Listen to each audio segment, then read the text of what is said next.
Want to grab a seat? Make yourself comfortable.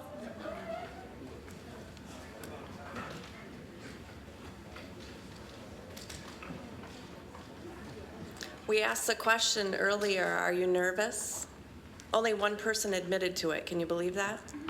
Okay. Welcome to the third annual Regional Idea Pitch, which is hosted by the West Michigan Colleges and Universities Group, affectionately known as WMCUG.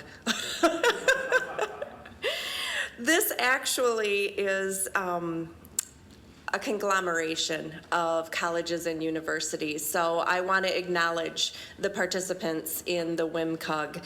First of all, we have obviously Davenport. We're here at Davenport, so thank you for hosting this year, Davenport. We have Hope, Calvin, Grand Valley, Grand Rapids Community College, Aquinas, and Cornerstone. Did I forget anyone? I don't think I did. There should be 7 of us. And so what we do is we meet, and really what we strive to do is promote entrepreneurial efforts throughout West Michigan. That's our main cause, is how can we get students to be involved in innovation and new ideas, and how can we help promote that? And so that's really what we do as we meet. What do we meet? About once every 6 weeks, I guess. Once every other month, that type of thing. So just real quick, we're going to give a special thanks to not only WMCUG and Davenport, but to our judges. And I will be saying more about our judges here in a few moments. I have a special guest coming up. His name is Kevin McCurran from Grand Valley, and he's going to say a few words.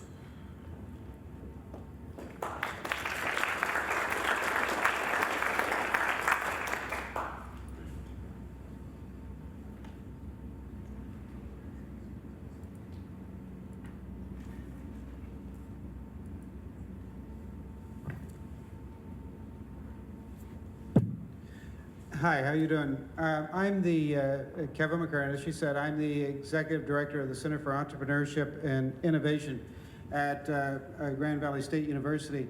And this is a presentation I've given recently to Grand Angels and given to some of the other organizations that we've been involved with at Grand Valley. And the reason I give this is because I want some of our supporters and the people in the community to realize that what goes on in these entrepreneur programs isn't just about education.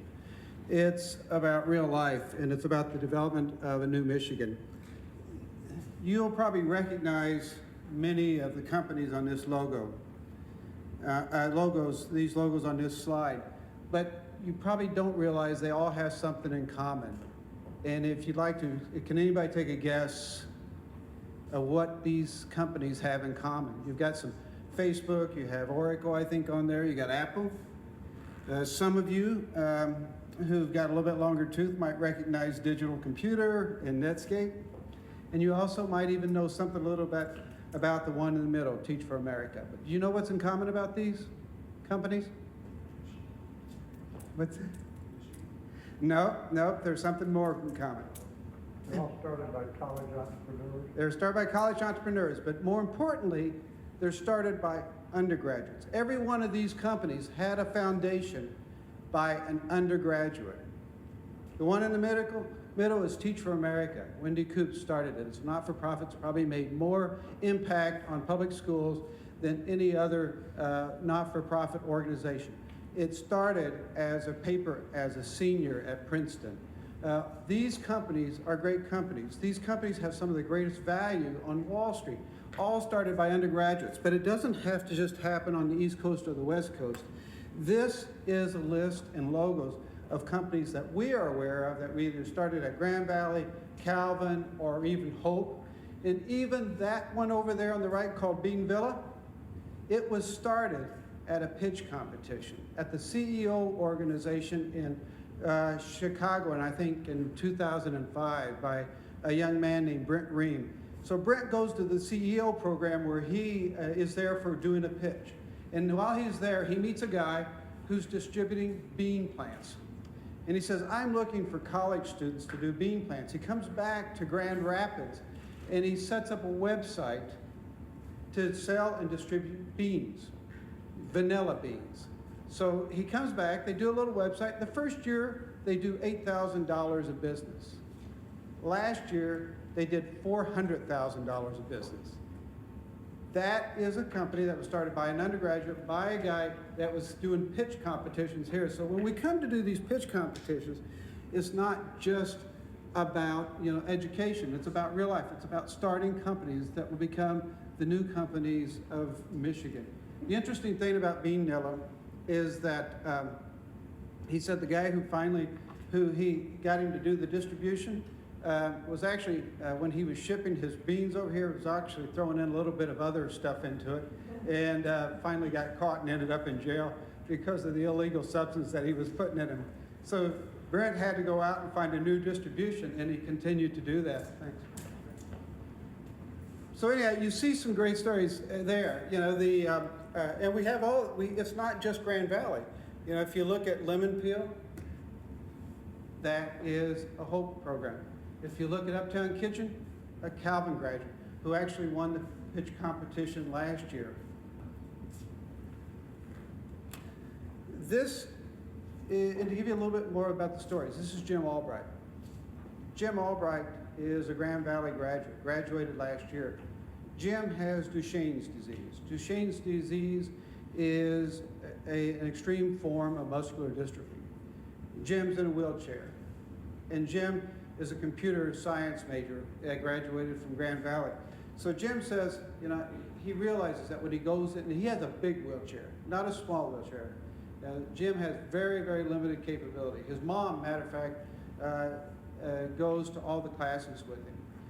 So Jim realized he had a problem, that whenever he went into a building, he didn't know where the facilities were that his wheelchair would fit into. He didn't know which stalls or which elevators his wheelchair would fit into. He said, look, I think there's a solution. There's a problem here and there's a solution, and I'm going to find it. So Jim actually works to develop an app so that when he goes into a building, he can look at that app, because he had to go out and then lay out all the buildings. And he did it all at Grand Valley State University. All the buildings at Grand Valley State have been laid out by Jim and his people that he got to work with him to go develop this app, so that when he goes into a building, he can look at that app and find out which elevator he can go on. He also can go in and find out which bathroom that he went to. Again, a student entrepreneur who finds a problem and a solution and develops and works on it. And Jim's actually trying to continue to develop that process into a business now. This is actually Kelly LaCoy. So Kelly, last year, won this competition, a Calvin graduate. So she wins the pitch competition, but she says, you know what? There's a business plan competition coming up in the next semester. So she enters that, and she wrote a great business plan. I read it, I looked at it, and she says, this business plan can compete in this competition, and she won the business plan competition. So Kelly graduates, and she goes to work for Steelcase. But she doesn't stop there. She continues to work on her business plan. Kelly is opening up the Uptown Kitchen in November this year. It's a kitchen incubator. It's an incubator where other people who have ideas that they want to develop for new businesses can go in and have a certified kitchen that meets all the state requirements to cook food that can be sold to the public. Now, this is another business that was started not with some venture capital, not with someone that graduated, but someone who was a student when they started their business. We could go on and talk about a lot of these businesses, but when we see these, when we're here, we're here to develop businesses. We're here to develop students who will develop businesses. But there's something that goes on with our education system that doesn't necessarily always fit with entrepreneurism. We recently had the opportunity to hear a researcher, Sarah Saravasi, out of the Darden School, and she's done some research on entrepreneurism. And she went to a number of entrepreneurs who have been very successful, And she went out, and and her success criteria was that not only started a business, but they took the business to public. They went public. So these were all very successful. And she went out with a survey group, a 15-page survey that was designed to assess how they make decisions. And then she went in and she compared it with a control group. And what she found were things that we always knew or had a feel about, but she's already documented. And she found out things that they make their decisions different. And she calls it effectual decision making or effectual processing versus causal processing. What she found out is that when she talked to these entrepreneurs, she found out that first, they begin with what they have. They don't sit there and say, I got to create this or do that. They begin with what they have, and they go from there. They don't they don't sit there and say, I got to wait till it's there. They take what they have and they start the process. And she also said, we think the entrepreneurs put everything at risk. She said, no, they don't. She found out that what they do is they put at risk as much as they can lose without losing the enterprise. And she calls it affordable loss. And she also said, we also think that entrepreneurs are heavy into competition, that it's all focused around competing with each other. And she said, no, that's not what we found. She found that what they do is they create these coalitions of what she calls crazy quilts, that every time they're talking to someone who might be a competitor, they're actually looking for a way to connect with them, to find out how they can use that process to raise their enterprise. And in fact, I heard a presentation today by Kim Popovits. Kim Popovits is the CEO of a company called Genomic Health. Genomic Health has a gene panel called Oncotype DX. And it's a very successful program. And Kim was sitting there telling everybody who some of her competitors or potential competitors what she does and how she does it. And she says, the reason I'm doing this is I know that if we can all get better at this, all ships will rise. And this is what Dr. Savassi said. She found the same thing, that what entrepreneurs do is that they look for ways to collaborate, not to necessarily compete. They'll compete because their product's the best. The other thing she said is, she said they use the lemonade principle. And that is, if something goes wrong, they find a way to make that thing work for them. They don't sit there, they expect the unexpected. They don't go forth with the idea that everything's going to be perfect. They expect things to be imperfect.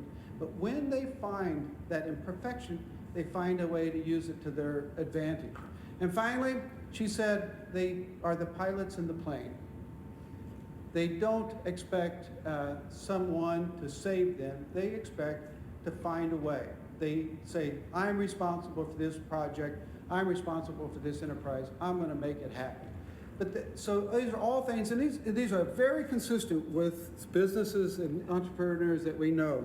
But there's one problem with this.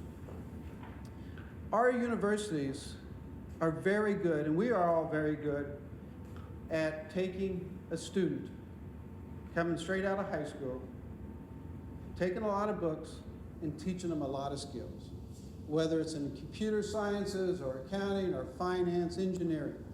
That process is very well documented about how you go through, follow a curriculum, come in one day, and then 4 years later, you go out with a set of skills that you can sell to an employer. And that works very well. I have two sons that did that very well. Went to Indiana University. After 3 years, they got an internship, and they went off of the McKern welfare system in the 4th year, which was great. I was very happy with that. However, I got a daughter that's still in school at Oklahoma State. She's not going to do that.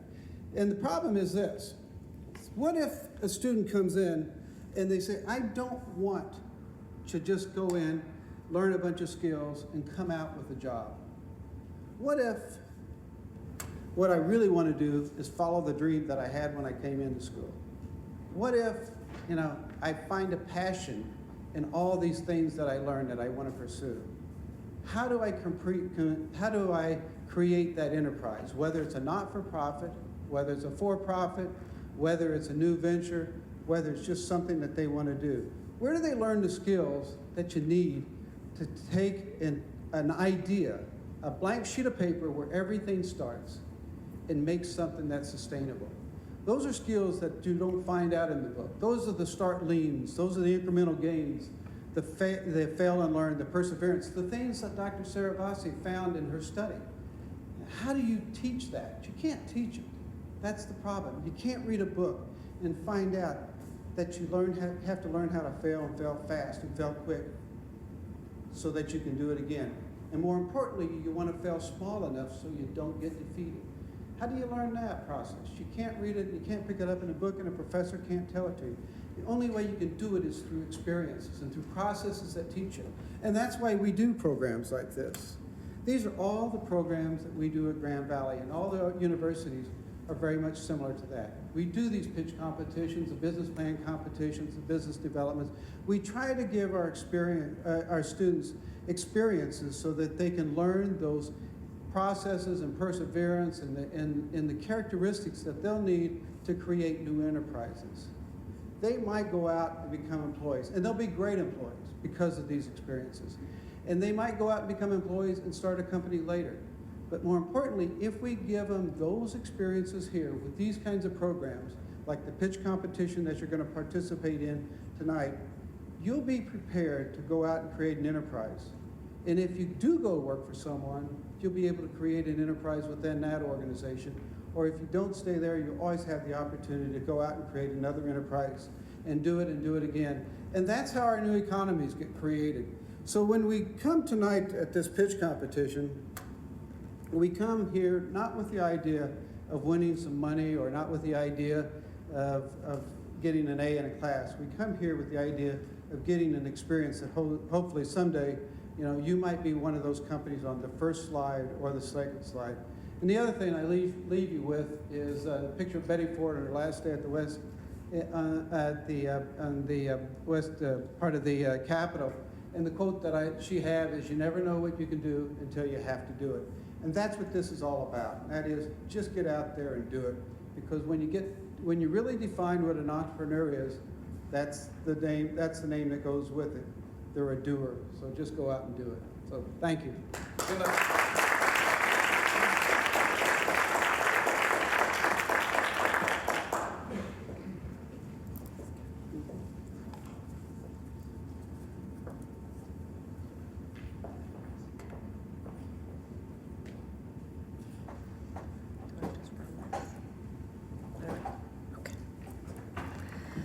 Okay, thanks, Kevin. Appreciate that.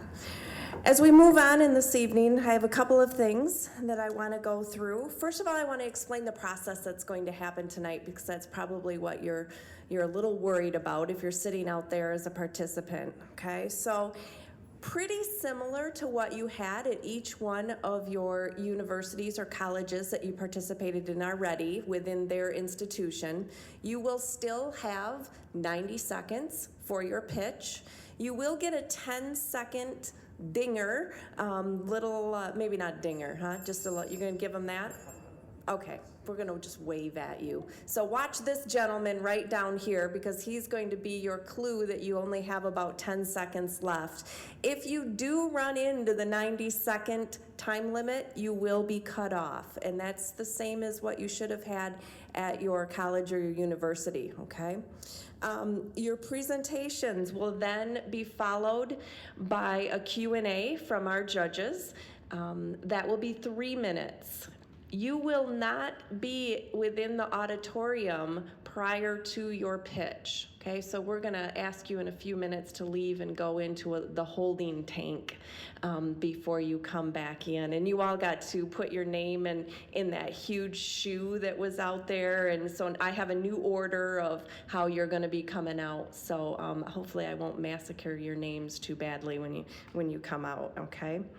Are there any questions about that? Anything that I didn't cover? I want to put you at ease as much as possible before. Yeah, Kevin? Once you're done with the pitch, they stay in. Yes, thank you. Once you're done with your pitch, you may just have a seat. Make sure that you stay up here long enough for questions and answers, though, right? Okay? Make sure that you stick around for the 3 minutes so that the judges can ask you questions or give you comments or encouragement or those types of things, suggestions. Okay, I would like to now go ahead and introduce the judges that we have here, if I may. First of all, we have Amanda Choco. Did I say it right, Amanda? Chaco, sorry. Amanda is the program director of the Grand Rapids Seed Accelerator Momentum. You probably saw that logo up here when Kevin was talking. She has served as the director of the entrepreneurial development at the Lakeshore Advantage. And she actually, as long as I've known you and heard your name, you actually always play a key role in cultivating the West Michigan startup community. So thank you for agreeing to do this for us, Amanda. We appreciate that.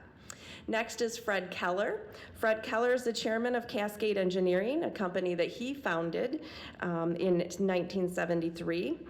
And I won't go through all of your degrees that you hold, but Fred, thank you for being here as well. There's more information within your programs as well. And then lastly, but not least, Joe Ponstein. Joe is currently the senior manager with Ernst & Young, serving clients in a variety of industries with 12 years of experience. And I'd also like to recognize Joe, as Ernst & Young is our sponsor for this evening. So thank you for that. I appreciate that. Okay, with that, if I could have the participants, are they going to follow someone out? Follow Frank out, or Steve, or someone, and we'll both, okay? And we'll put you in the holding tank there.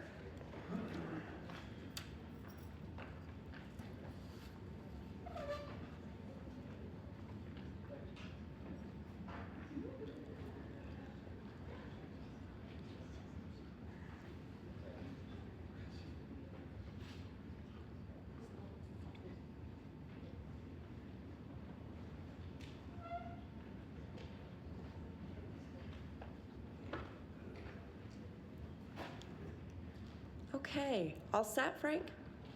Okay. Our first contestant then on the Price is Right. I always feel like does anyone else like Price is Right? I feel like I should be saying, come on down, but okay, we won't quite do that to you, Allison. Allison Brownsheisen.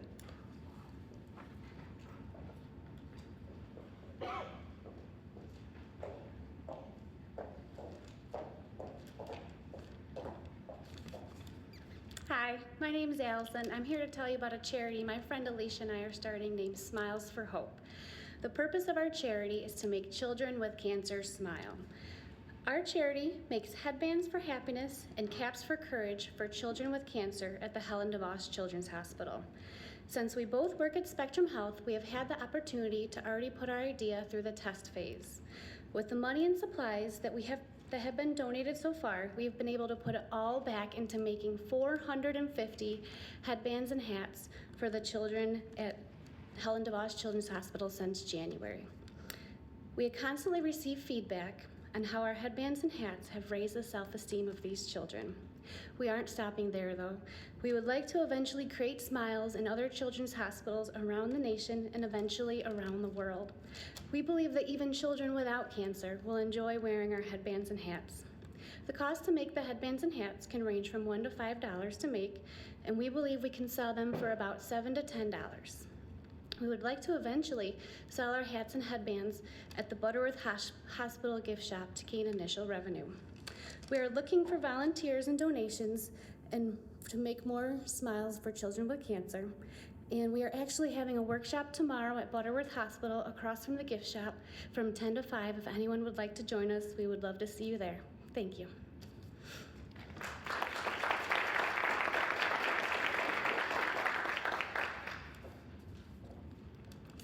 Bob, Alice, Thank you. is this working?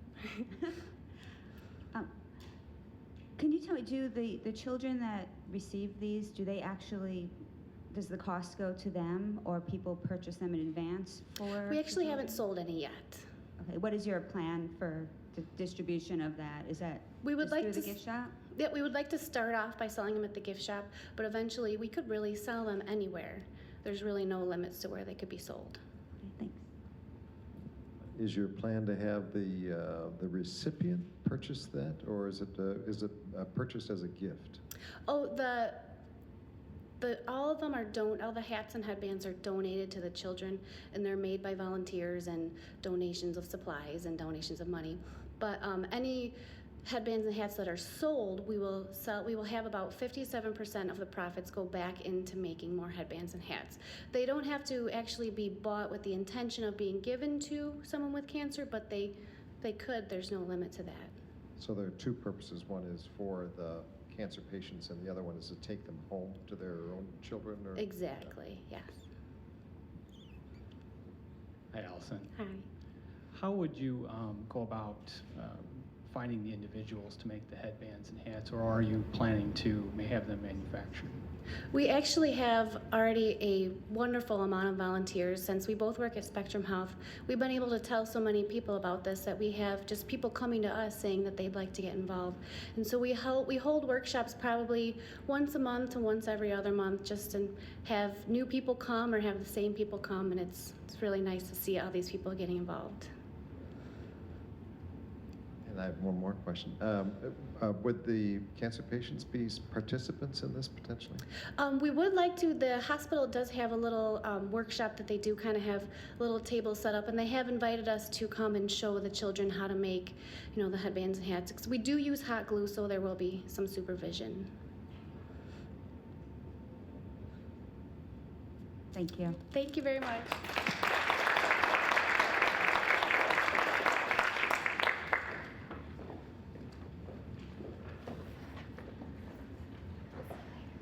Nice job, Allison.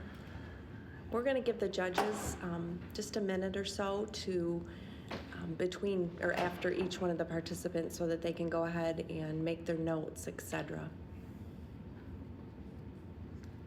I don't know any good jokes.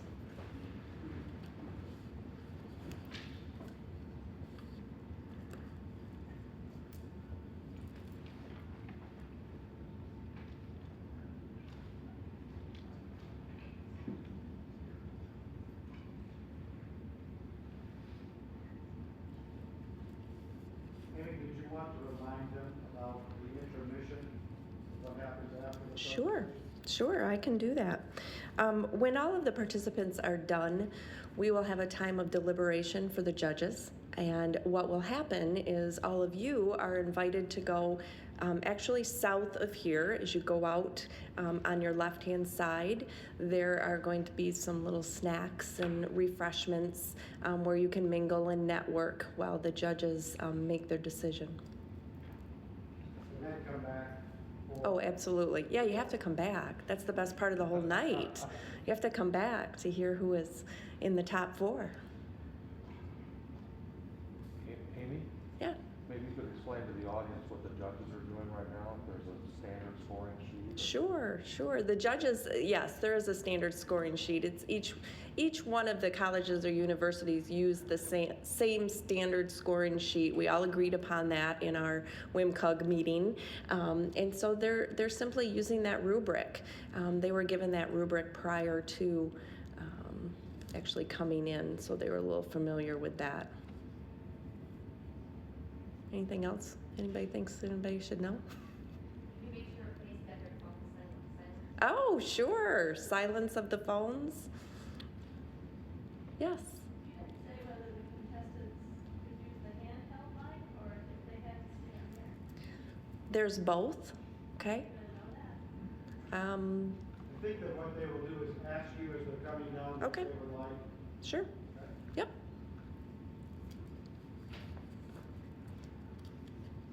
Were the contestants given the rubric before they competed?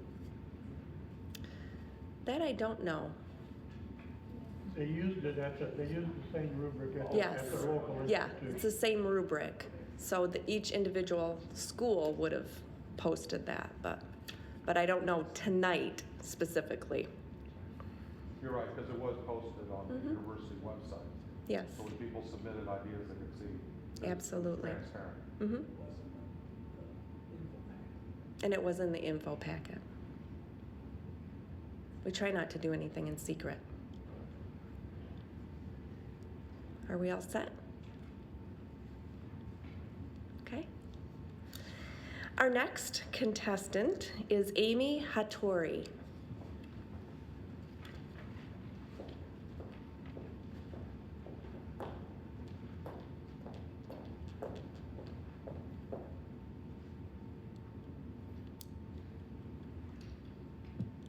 It's fun.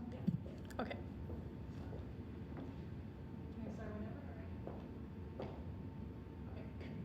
My major is psychology, but my true passion is actually art.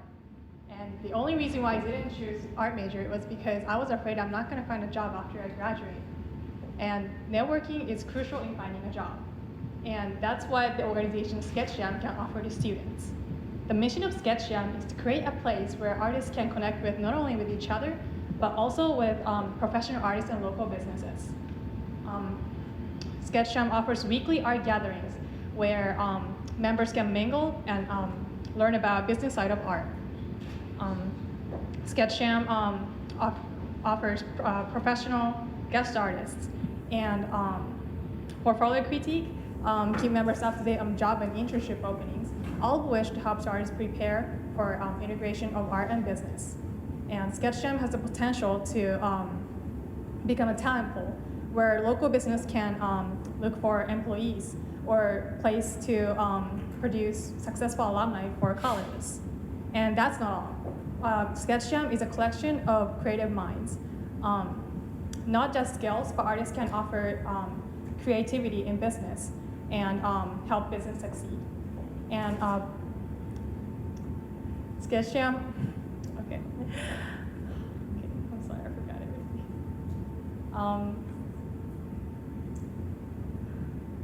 With SketchJam, now the artists have a place where they can rely on to create in that business.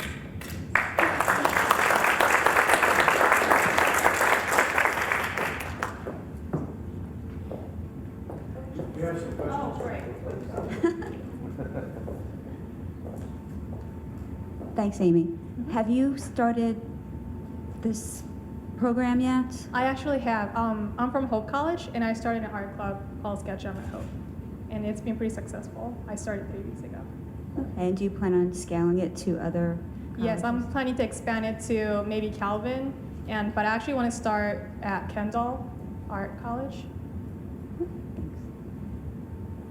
Can you explain your revenue model? I'm sorry? What would you expect to get from a revenue standpoint? How would you gain revenue? I'm thinking about membership fee from the members, and also from like funding from school, and plus local business. If I can make connection to artist to business, then from that.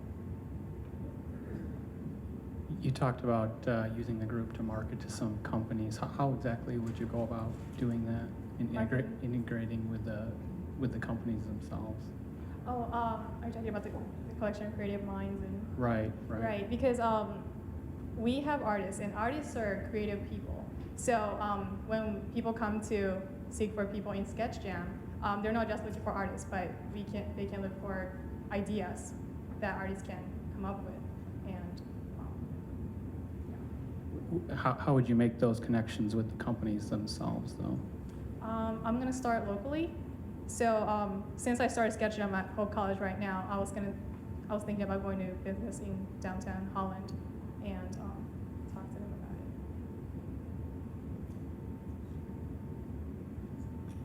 Thank you.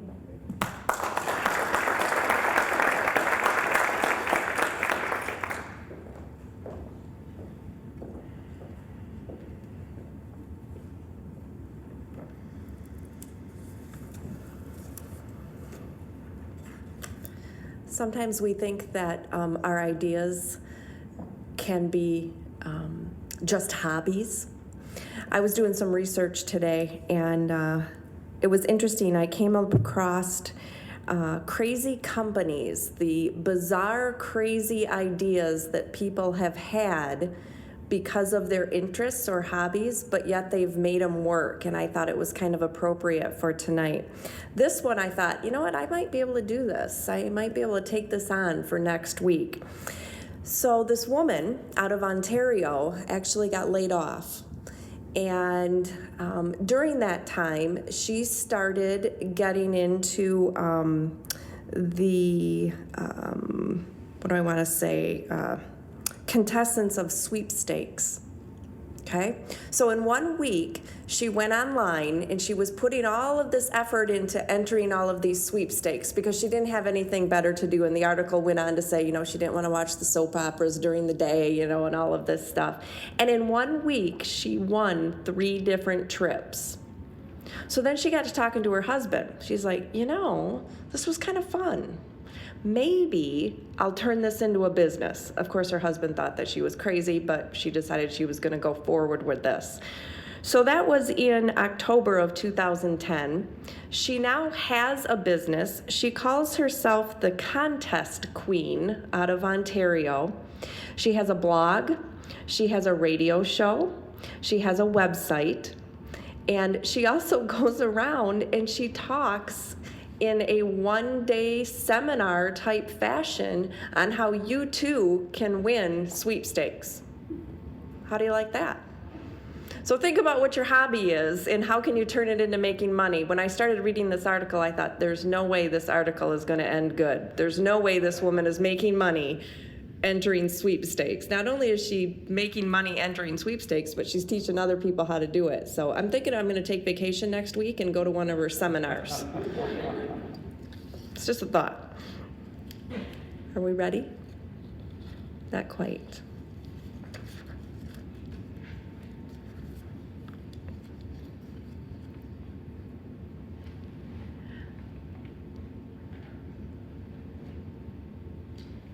Our third contestant is Sam Rasmussen.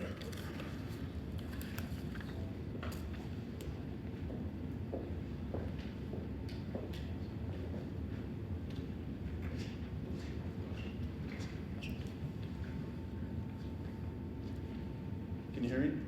Am I on? Good. How about now? Good to go? All right. Designer Vents has over 82 million potential customers in the United States. Picture with me the rectangular metal plates that serve as register vents on the walls of your home. You are among the 82 million households in the United States who have an opportunity to personalize your room. Designer Vents provides an alternative personal solution to the traditional register vent. Now, remembering what your vent at home looks like, imagine with me your university's logo, the word love, or a silhouette of your dog designed into the grate of your vent. Now, we understand we're bringing a new product to the market, and so after several months of research, we've come up with the most popular designs, and we've developed prototypes, and we've come up with a business model for a 6-month launch and beyond. Now, we want to capture the market through selling our vents both online and in retail stores in the long term. But today, $1,500 will allow us to make 200 vents in 5 different designs. I am Sam Rasmussen with Designer Vents, a simple, straightforward, and personal solution.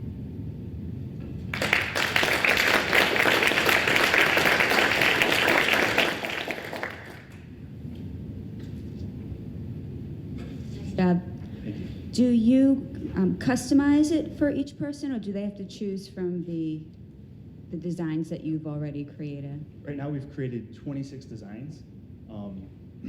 To begin with, they would choose from the 26.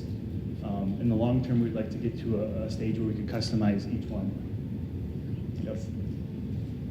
Well done. Do you have, these are add-ons to the vent as opposed to replacement? This would be a direct replacement, so it would not be an add-on. Nope. Uh-huh. And so it has the same kind of airflow as the current Yep. vents? So currently in the vent industry, there's no NFA requirement. NFA is not free area. The amount of airflow that comes through a vent, there's no requirement as to how much goes in or out. In fact, in Japan, rather than having several lines, they just have one line that goes down the vent just to get the air in and out. There's no airflow requirements. Nope. Would it be, there's multiple sizes to vents, obviously, in homes. Would you have one standard size primarily, or would you have multiple sizes? So today, there's in the vent industry, there's 5 standard sizes: 6x10, 6x12, 6x14, 6x24, and then you got the 6x30s, which are typically in the family room. Those would be the sizes that we would carry. Any thought to the consumers, what's the cost comparison to a traditional event? So a traditional event, it'll cost you about from $5 to $10 more than a traditional event, depending on your traditional event, whether you're gonna get plastic, metal, or you're gonna upgrade and go for the brass event. The basic material would be Metal. And Metal. so we've partnered with the manufacturer, and we're using 20 gauge metal, and they're laser cut, and we've been able to kind of multiply the process and make it happen quicker and more efficiently, and ultimately cost effective. Do you have actual products available now? I do. Unfortunately, I don't think I'm allowed to show them. You have a website? I do have a website, designerevents.com, and you can check them out there.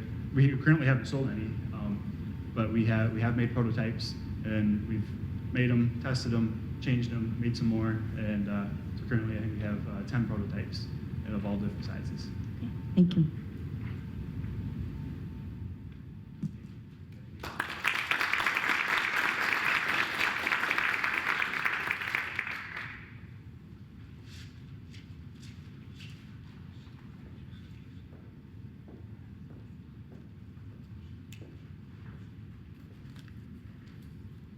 All right, have you seen those vans or those trucks in the bigger cities that have the advertisements on the sides and they drive around and people actually pay for those trucks to advertise on the side, or even the buses downtown? You've seen those, right? Where they have the advertisements, they've sprayed the bus, etc. Here's another one of these crazy ideas. So again, laid off worker, not sure what he wants to do when he quote unquote grows up. Okay, but he is grown up. And he sees one of those buses sitting right next to him when he's actually driving somewhere. And he gets to thinking, now, how can I take that same idea? Because we do realize that there are very few pure ideas left in this world, right? We take a newfound knowledge or we take a newfound technology and we build upon what we already know, what the products are out there already.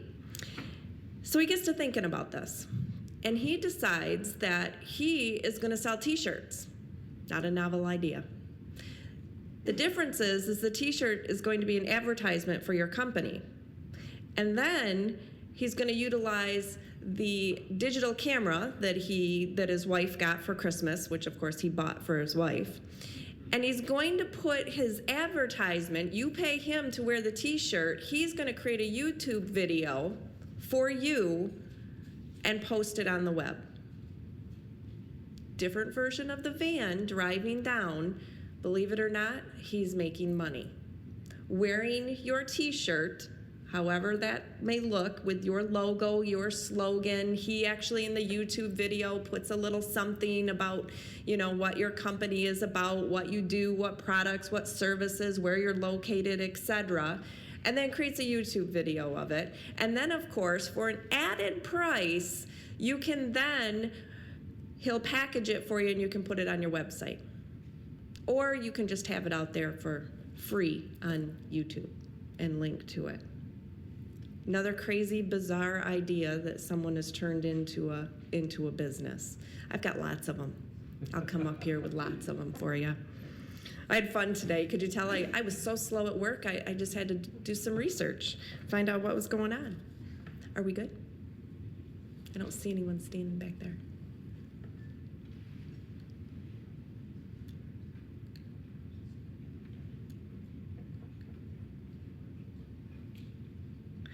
Our fourth contestant is Lake Shen.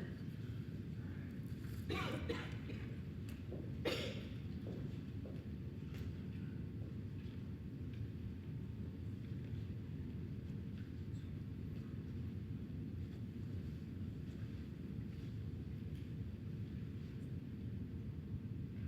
you ever struggled waking up in the morning, especially during the winter? Yes, I have a solution for you. My name is Lake Chen, the founder of the company Bluewood. Now our company is putting out a new generation of lawn into the market right now. Into the market right now. No.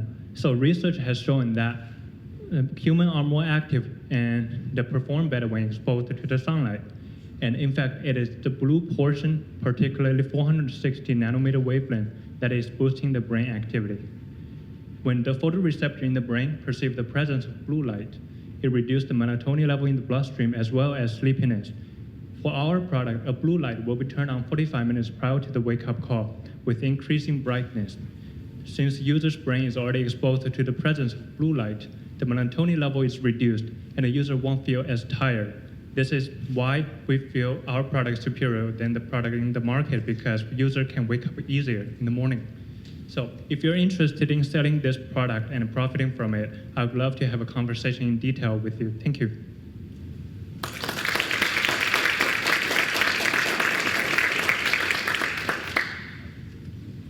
Nice job. Have you started manufacturing these clocks yet? About the cost estimation, we also looked up some potential competitor.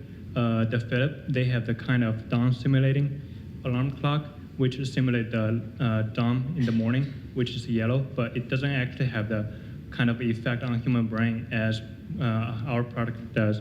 So their product costs about $100, and I think we can do about 70 to 80 on the manufacturing side of cost. Do you have a prototype already? Not yet right now. How much light does it have to be? Does it have to be shining on the person? Or? You don't actually have to see them, because the photoreceptor in your brain can perceive the presence of light in the surrounding. So it won't be kind of like uncomfortable for you to open your eyes when you see the light. And you just have to be present and be surrounded. First of all, I think I need a few of these in my office just to keep me awake. That's great.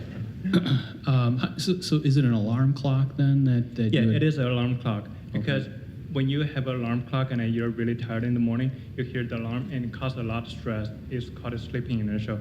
And so by introduce the blue light, you actually reduce the melatonin level before you wake up. So when you hear the alarm clock, you're more like physically prepared for that. So it reduces the stress and make it easier for you to wake up in the morning.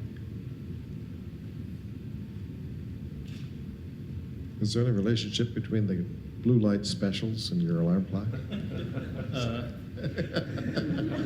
I'm sorry. So the basic idea is that the blue light is going to make you feel less sleepy in the morning when you wake up? Blue light is kind of a cue for you to wake up in the morning. It's also kind of like how human brain are keeping up with the daily cycle, like naturally. You just perceive the sunrise, because, well, even in the morning, the sunrise, it seems to be kind of yellowish and red. It actually contains a much wider spectrum of light. So it has blue light in it, and it is the cue for your brain to see, oh, it's the daytime, and let's increase the activity level and prepare for the day. How do you see your distribution channels? Yeah, actually this pitch is to the retail management and whoever wants to sell it. And we have actually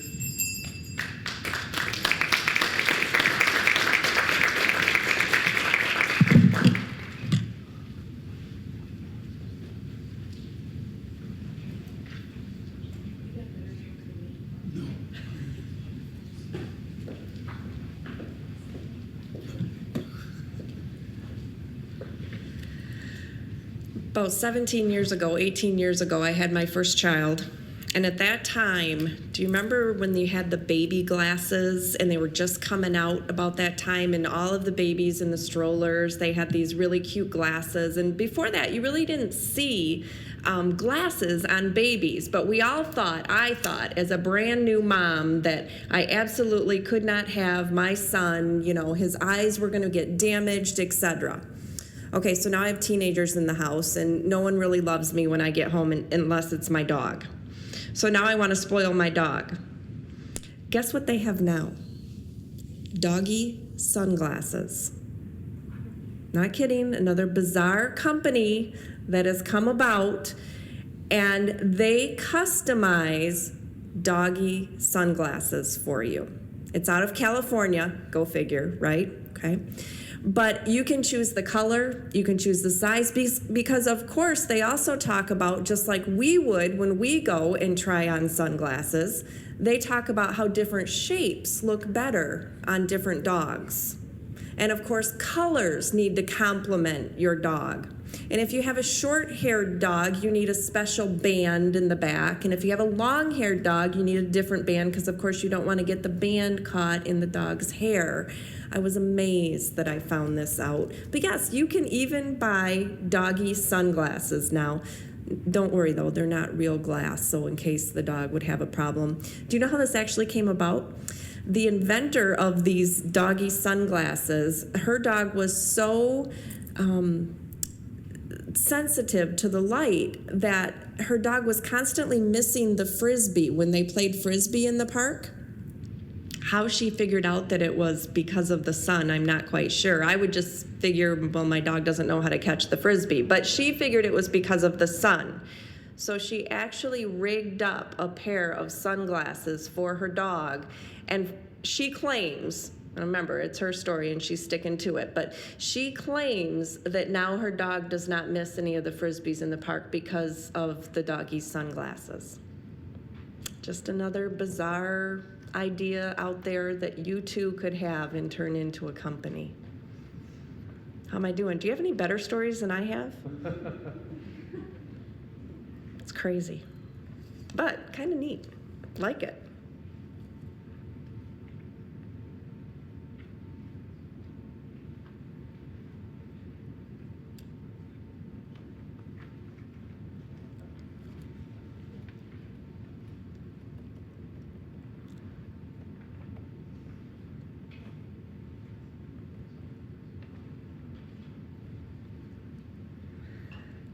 Our fifth contestant.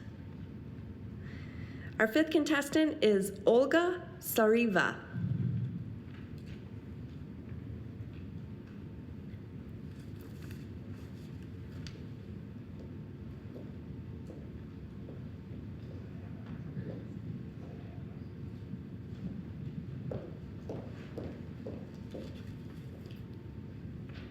Good evening, everybody. I would like to start with a question. How many of you remember what did you have for lunch as a kid? Probably was the same thing over and over again. Bologna sandwich, peanut butter and jelly, maybe crackers and chips, some candy. At least that's how I remember my childhood. Well, I want to stop that. No more boring food for kids. I would like to introduce my idea, Lunch and Learn. Lunch and Learn is a healthy lunches for kids in interactive packaging. Let's learn, let's eat, let's play. In our modern society, families are always busy. Parents are running around. They don't have much time to spend with their kids. And they don't even have time to make lunches for them. My idea, Lunch and Learn, would be a great solution for modern families. It is very convenient, it's already pre-packed. It is fresh and healthy, and we offer a great variety of foods like different colorful salads. We offer sandwiches in different shapes, some yogurts and fruits and juices. And interactive packaging will involve children in an interesting way of learning different information, like numbers and different shapes and colors and even languages. It is so much more fun to do when you participate, you play and eat, rather than sit in class and try to memorize it over and over again. I think my idea, Lunch and Learn, is a new generation of healthy lunches.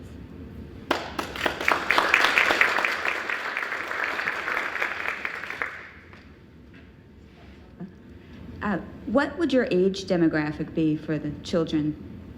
I was thinking to start early, maybe from 2 years up to 10 years old, and we'll have a different levels of difficulty. So they can start from really basic information, just colors, and keep on going harder and harder. And would you sell this through traditional supermarkets?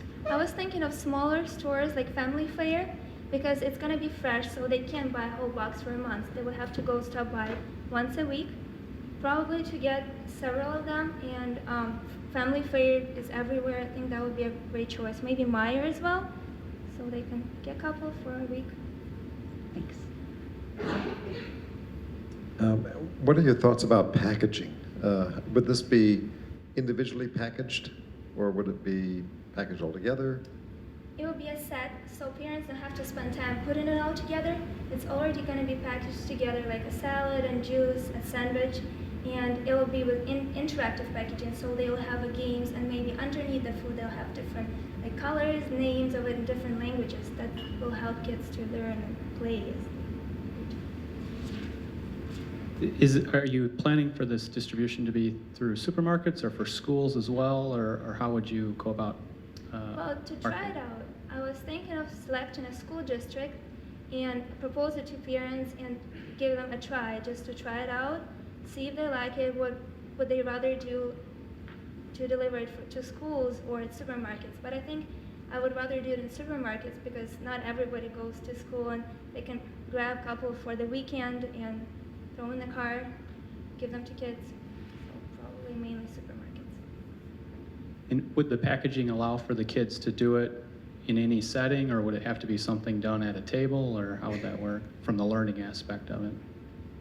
It can be anywhere. Like if the parents go to the park on a picnic, they can open it on a blanket. It can be anywhere. If they need a fork for it, there will be a plastic fork in there, and it's all going to be packed together, so they don't have to worry about the table in the setting.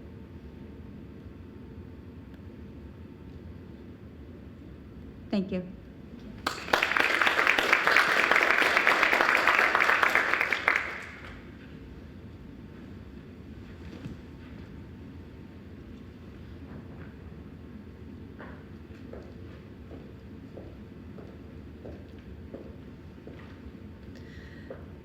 Do you remember the Brady Bunch, Mom?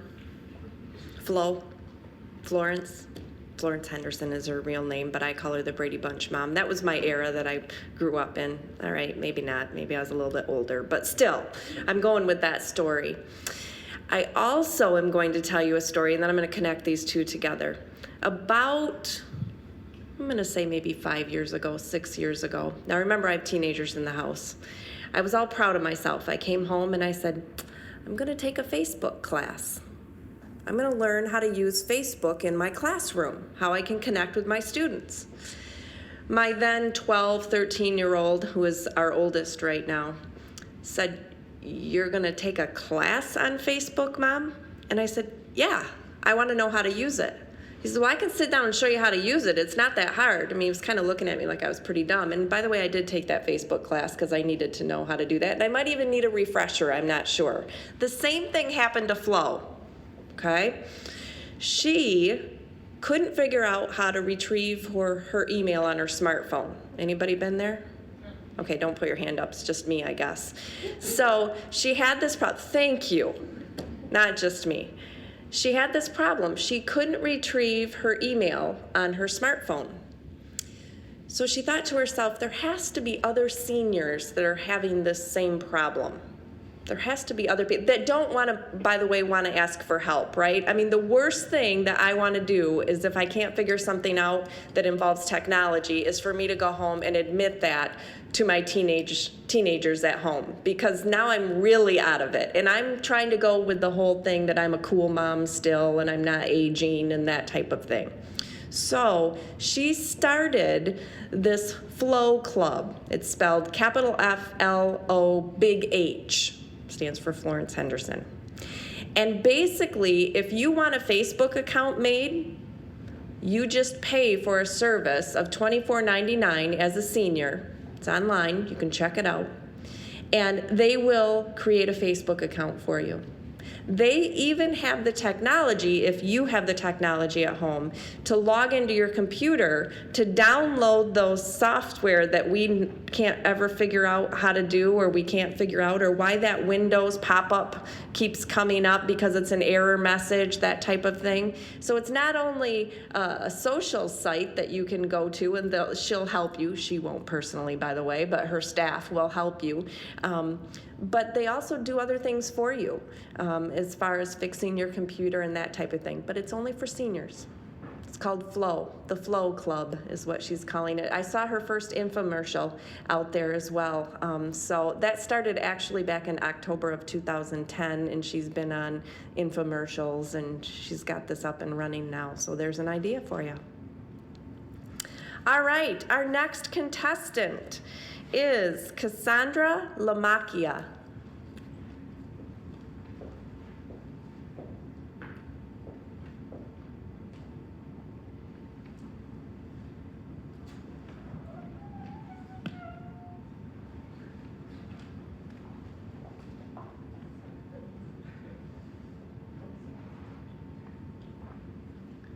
Each day, you open your closet to pick out an outfit, and you think, why do I have this? Or I don't need that, that doesn't fit. Well, you also have the ability to donate those items that you don't need. And you can donate it to the nonprofit organization Giving Hearts Closet. This organization takes a donor and a recipient and matches and pairs them together based on style and size. The donor is free to join, and the recipient only has to pay a small fee so they feel vested within the organization. The organization pretty much acts as a middleman just to find what you'd have a donor and recipient and to pair them together so you have that unique and special bond you can't find anywhere else. Also, it is a nonprofit, so you can benefit from the taxes and write those off, as well as it will generate revenue through fundraising, pretty much working with charities, schools, and other nonprofits, as well as donations and sponsorships as well. Basically, this organization pairs, matches, and provides. It uplifts the community as a whole. And I ask with the reward today that I can actually start this organization, thank you, and pretty much build it and uplift the community from the very get-go. Thank you.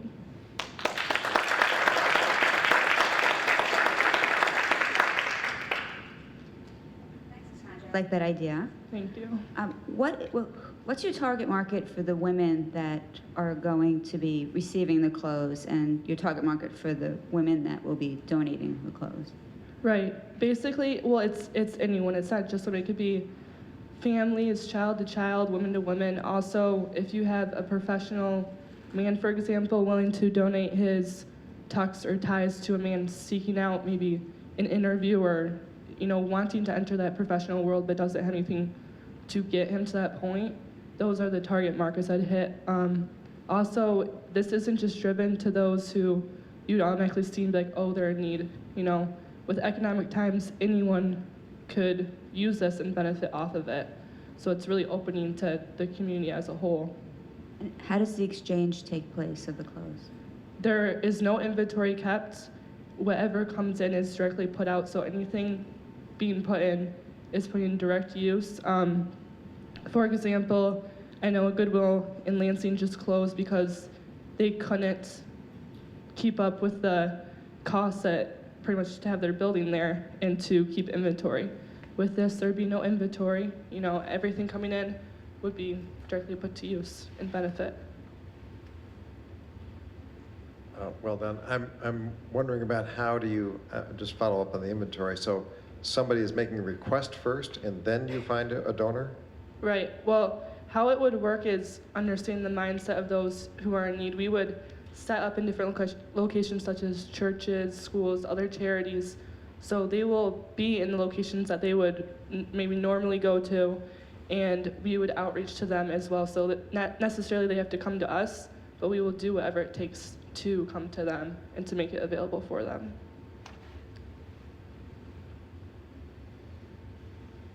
How would you go about making it convenient for folks to donate to you? You mentioned Goodwill, that they get a lot because of the number of locations and Right. the pickups. How would you go about that? We would start off small within a community. You don't want to start too big to start with, keep it very simple. Basically, we would just bring about our name. And so, just like Christmas time with, churches, you perhaps adopt a family. That's a huge thing. So why not take it year long? And so basically we just make our name known and get the donors, seek out the recipients, connect them together, and provide what they need. So And how many employees do you think you'd need to make this work? I could honestly, and I'm very willing to do it by myself to start. We would, of course, we could need volunteers, depending on how much it would grow if we were to go throughout the city or. Okay.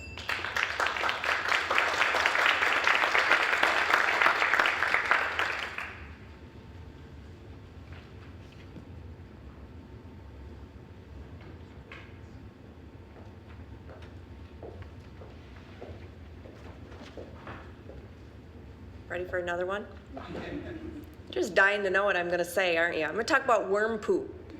Yes, you heard me right, worm poop, okay? So I was reading this article called Don't Call It Garbage. And this CEO of this company called TerraCycle was once in the business of making worm poop fertilizer, okay? So this is the business that he had. And apparently, one of the ways that they were cultivating the worm poop is actually putting old cans in streams. Okay, and that, for whatever reason, don't ask me, I'm not a scientist, I'm not any of those things, but that was a good cultivating spot for worms, and then they collected the worm poop and they made the fertilizer. Well, he realized as he was going through all of this that there are a lot of streams out there that had garbage. So it got him thinking a little bit. We need to clean these places up. But of course, he's an entrepreneur, so he needs to figure out how he can make money after he's cleaned these places up, and not just with the worm poop, okay?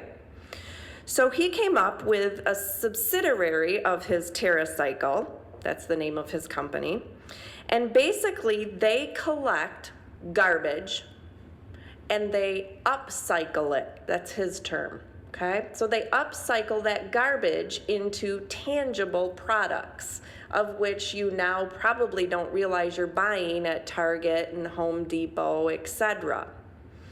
So what I thought was interesting is he didn't just stop there. So this started, I guess, back in about 2001. And by 2010, he had about $20 million in sales. Remember, this started from worm poop, okay? Now, he is expecting to take it a step further, because he can't hire enough employees to collect all the garbage. So he's enlisting the help of anyone that's on the internet. You can actually go to his website on the internet, sign up to be a garbage collector for him. He will pay you 2 cents for every chip bag or drink pouch plus shipping that you send him, so that he can make more money, obviously, on upcycling those products. That's thinking outside the box. That's not something I ever would have come up with. But, you know, that's what some of these people are doing here. They're thinking outside of the box. How can I take it one step further? And so it'll be exciting to see. I hope they come back and share with us in a couple of years when they've actually taken some of these ideas into fruition and put the companies together. So that's really fun. I didn't talk long enough about worm poop.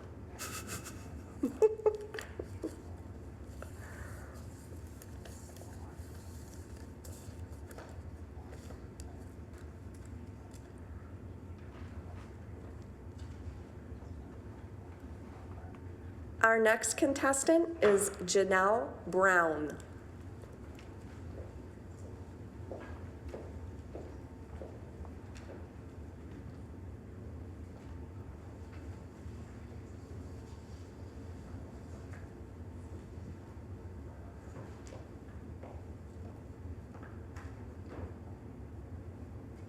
We all live very busy lives. One way that a lot of us cope with this busyness is by drinking coffee.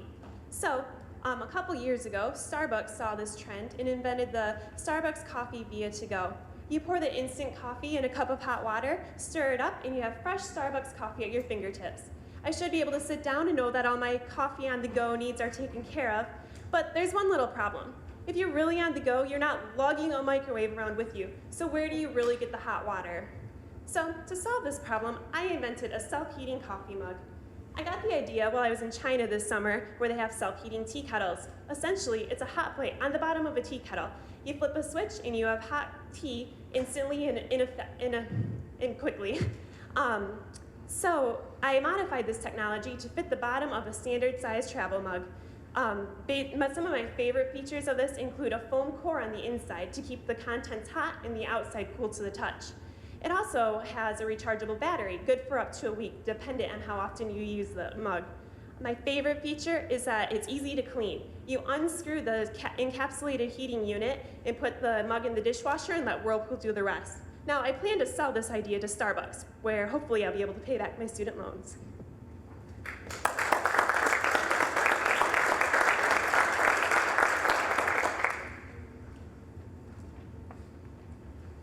Chanel, have you developed a prototype yet for this? Actually, I have been talking to a couple engineers, and they, one of the biggest problems is finding the element that can keep the heat at a constant level. But they've been talking about it and trying to figure out how to actually do that. So it actually starts out by boiling the water and then? Yeah, and I mean, there'll be different settings on it, so you can just kind of keep your coffee warm or completely make it fresh coffee level hotness. So. Thanks. Have you thought about where it would be manufactured? That's why I would like to sell it to Starbucks and let them do all the work, and they can take all the profit they want. I just want to pay back my student loans. So this is an idea that you'd like to sell, as opposed to a product that you'd like to develop. Right, I would really like to just get a patent on the idea and then sell it.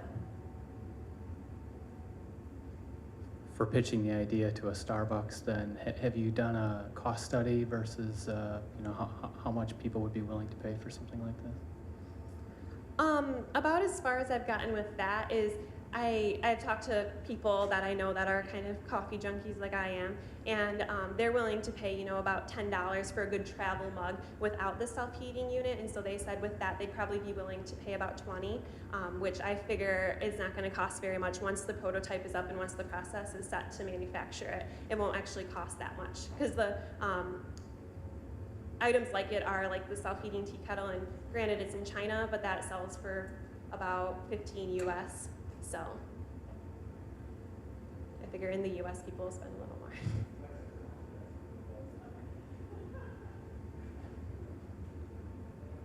Have you been working with a patent attorney? That's kind of my next step. I didn't actually even know it was that good of an idea until I started talking about it and thought, you know what, I would actually buy this. So I figure other people would too. So. And there's nothing else on the market?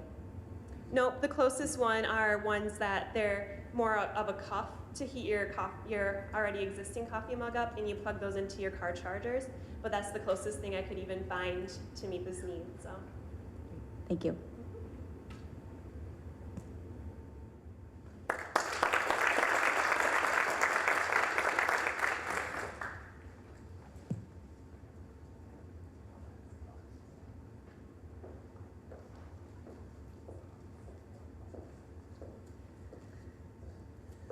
So I'm well past this stage in my life, but once upon a time, I was preparing to get married, as some of you were in that same predicament.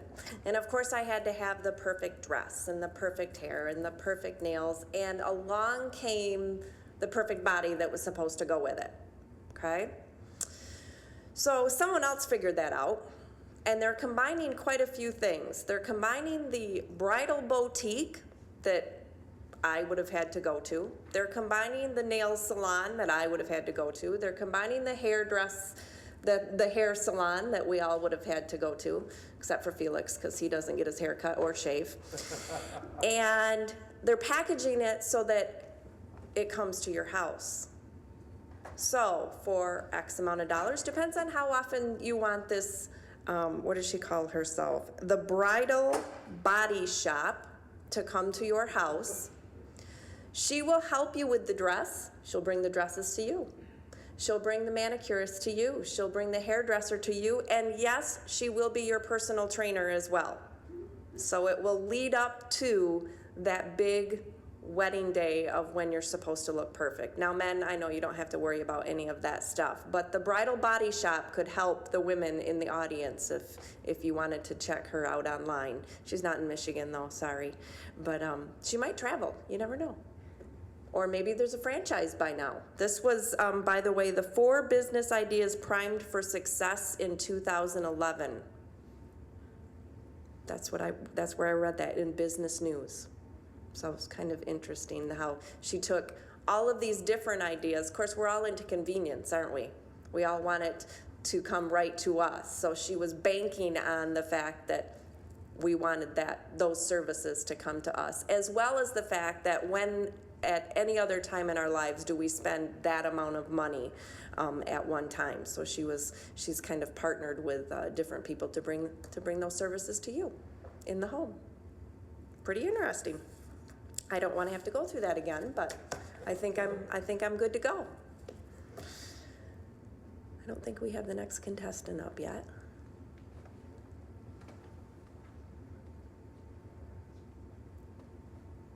I don't know. Now we're waiting on the people at the door.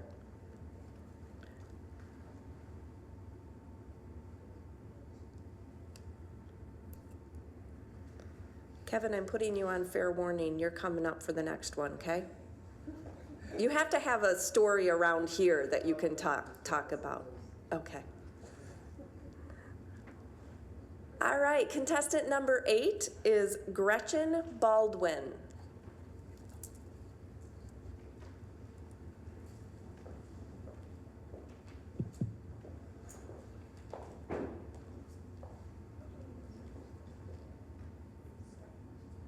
Good evening, my name is Gretchen Baldwin, and I'm proposing a shoe company called Burlap. Burlap operates within the fair trade coffee industry. It uses burlap sacks that are used to transport unroasted coffee beans from the farmers to subsequent distributors, coffee roasteries around the world. These sacks are each printed with a unique design, mostly print specific to the country, the farmers, the amount of coffee beans being transported. They're all very unique, one of a kind. They are, however, cut open when the coffee is received by the distributors, so they're essentially rendered useless for further transportation. Burlap proposes to purchase these bags directly from the farmers before the coffee is transported, and then using them to cut a simple shoe pattern. The shoe pattern would be laid over a canvas pattern of the same cut and followed by a rubber sole, ideally from reused rubber. The shoes would all be one of a kind. They would be very durable, as burlap is a very hefty material. Burlap proposes to only partner with shade growing farmers. Shade growing is the most sustainable coffee industry. It is also the most expensive.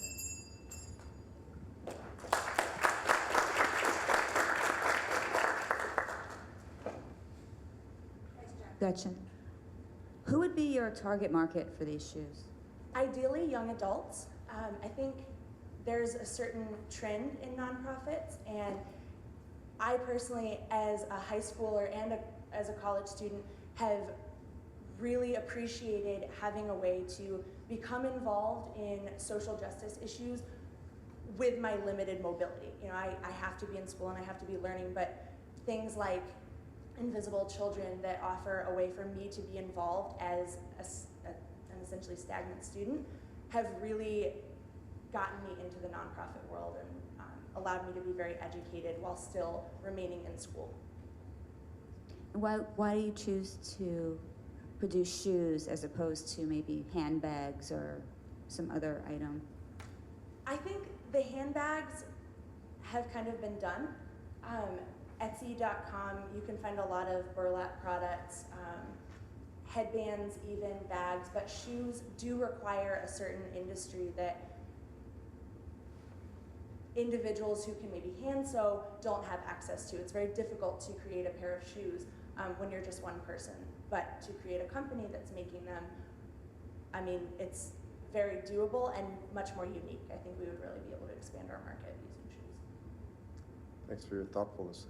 I'm picturing the logo being one to a bag. Is that how you're thinking about this, or would you make multiple shoes out of the bag? It would be multiple shoes. The bags are fairly sizable, so I believe, just from the couple models that I've tried, that we could get 3 to 4 pairs of shoes out of one burlap sack. Thanks, Gretchen. How would you go about manufacturing the shoes themselves? I mean, obviously the soles would have to be purchased or manufactured. So what's your thought for that, and what's your thought from an equipment need perspective? Well, the soles, I would love to use rubber gotten from recyclematch.com. Either used tires or used fire hoses, and those can all be, scraps can be purchased from Recycle Match, and so they can be obtained at a pretty low price. As far as actual production, I mean, it would start small. I would love to just honestly find a few individuals who are willing to learn how to use an industrial sewing machine and start to manufacture these out of maybe a factory studio space. And from there, just really see where it goes and expand as necessary. But ultimately, an industrial sewing machine and the materials that go into the shoes are all that's needed. So.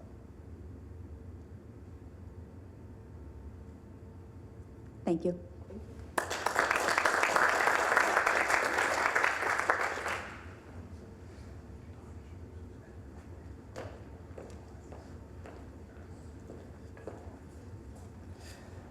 We'll give Amy a break here. And I'll give you a few more of these stories that stood behind some of these companies that I put up. First of all, actually, if you go back and take a look at the history of computers, if I went ahead and put all of the history of computers and I expanded this slide to both graduate and research-based institutions, you would realize that we wouldn't have a modern computing system without our universities. The first, and some of these, I mean, I remember, but the UNIVAC systems were all created within research institutions. Our internet system came out of University of Illinois, Netscape associated with that. We've seen the book Facebook, and we know how that was created within an undergraduate basis. But if you start looking at the whole history of computers, it was throughout our university system, often research-based organizations, often researched, but all but linked into it. So it's amazing the power of what happens in our universities, and it's an asset in the United States that sometimes I don't think we appreciate as much of the power of the higher education system and the access to that we've provided to all citizens. Hopefully that we'll be able to continue that. A couple of interesting stories about some of the companies that are here. I told you about 2 of them. Actually Varsity News Network was one of the graduates, and Ryan Vaughn, I think he's here tonight, works with us, was one of the Momentum graduates. I think of the first or second class of Momentum, second class. And so Momentum's a great program sponsored by Rick DeVos, and Amanda's part of the program, where it's a boot camp process. Every summer they select a couple of ideas to put through a 12-week boot camp. The concept of boot camps, accelerators, incubators has been proven to be very successful in being able to create companies. And what they do is they go through that program, and then they learn in a 12-week period how to formulate their ideas, and then also how to pitch it. So, and actually Varsity News Network is this year going to get funding to go out and spend a company. But right now, they're already in 20 high schools. And the tagline that Ryan uses, that they're the ESPN of high school sports. Again, a successful program and a successful community company, because it's not only been involved in Momentum, but through Grand Valley, and then also being absorbed by the community. That's what the entrepreneur ecosystem that we're trying to create, and the kind of companies that we'll make, with these kinds of programs and going forward. So you guys got to start writing fast. It's not. You ready?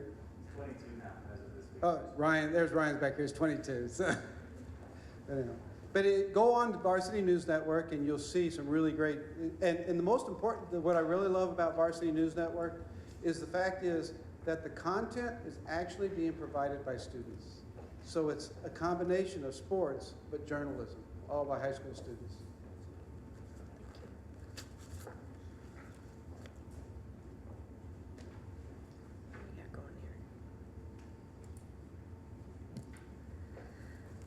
Okay, our next contestant is Chad Olette.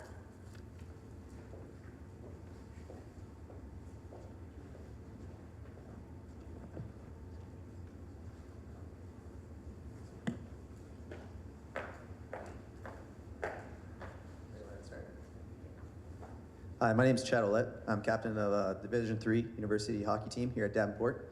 I'd love to introduce you to a product my brothers and I have designed for hockey players by hockey players.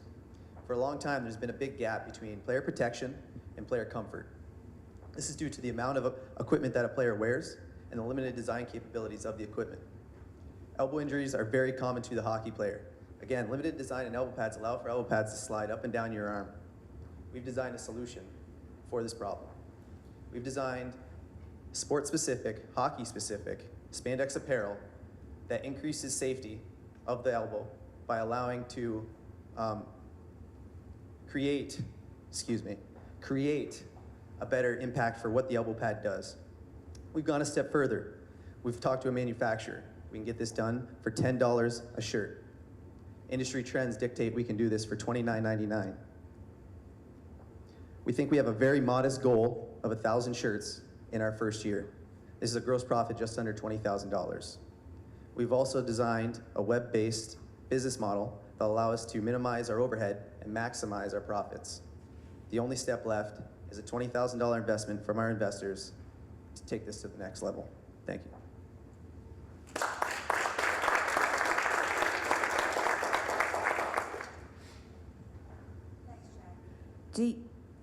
Have you done any testing of your product with players yet?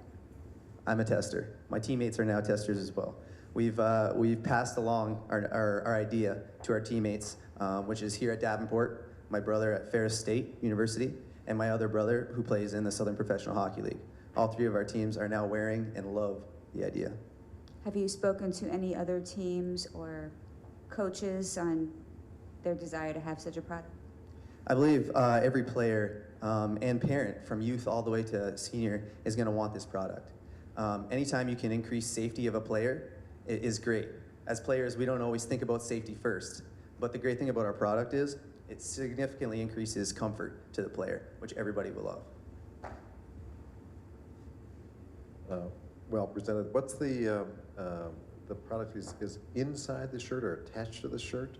Actually, what we're trying to do is complement the existing design of the elbow pad.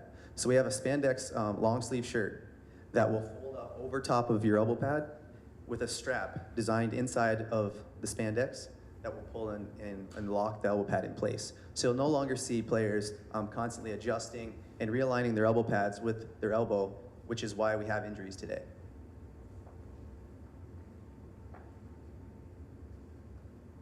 Any concern in the testing? Do you have to validate? I mean, you're just using an existing pad then? You're not creating any? Absolutely. Okay. We're not creating a new elbow pad.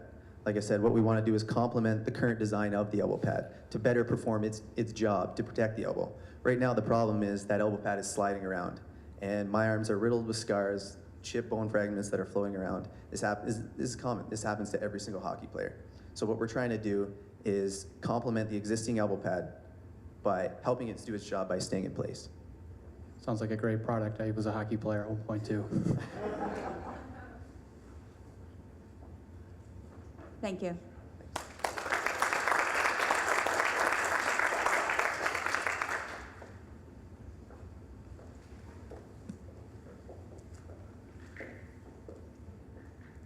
Got another one for you. You really wanted me back up here and not Kevin, right? Just say yes. Make me thank you.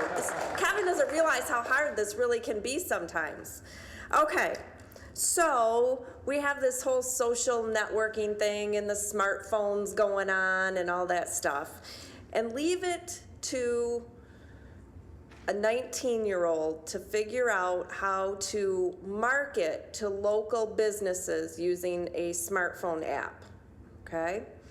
And at first it was just kind of a thing between his buddies.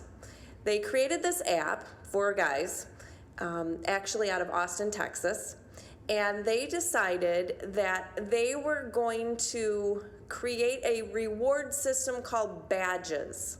And so every time they went and visited a local museum, probably more like a bar, right? A local bar, you know, the coffee shop, whatever the case may be, they would post it and use this app. And the guy at the end of the week that had the most badges had to buy the first round. That's how that all went. So then they got to thinking about something. You know what? We might be able to market this to the businesses that we're frequenting. And would they be willing to partner with us for a fee so that they have a target market?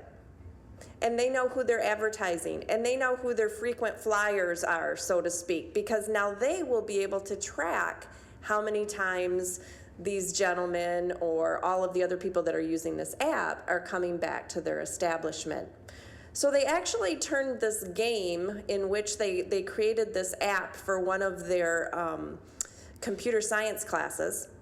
They actually turned it into a marketing opportunity with the different businesses, and they're making money with this app. Of course, it's local, right? So it would have to be, it wouldn't do us any good here in Grand Rapids, Michigan, because this is an Austin, Texas app. But they hope to expand those apps, and they've even put some incentive in there that if you go to 4 different establishments at a night, you get what's called a crunked badge. I don't know what that means, okay? But supposedly it's significant, and it allows them to charge higher prices to their customers, which are the local businesses that are using this app for marketing purposes. Thought that was kind of interesting. Crunked, I don't know, does anyone know what that means? Okay, I'm showing my age now, aren't I? I have no idea. I had to take a Facebook class and I don't know what crunked means. All right, Jamie, are you ready? All right, our next contestant is Jamie Barnes.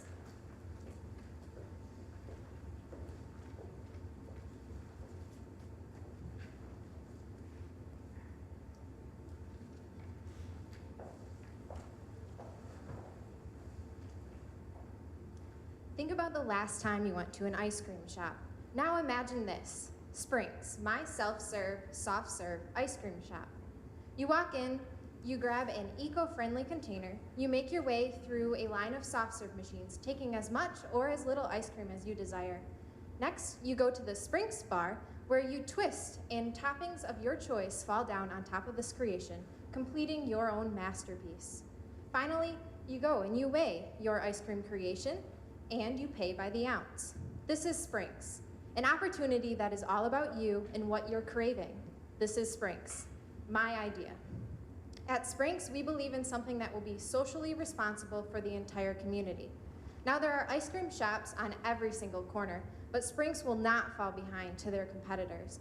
At Sprinks, we will offer consumers an opportunity to not only host unforgettable birthday parties, but be in an environment that is energetic. Additionally, Sprinks will be so easy to run, you'll have a person cleaning and you'll have a person that is weighing, that I would like to give a job to an adult with special needs in order to really combine the community needs and give a person an opportunity to have a career. I believe that Sprinks will be affordable, being 39 cents an ounce, and with you as my investor, this will be the cherry on the top for the ice cream community. Thank you.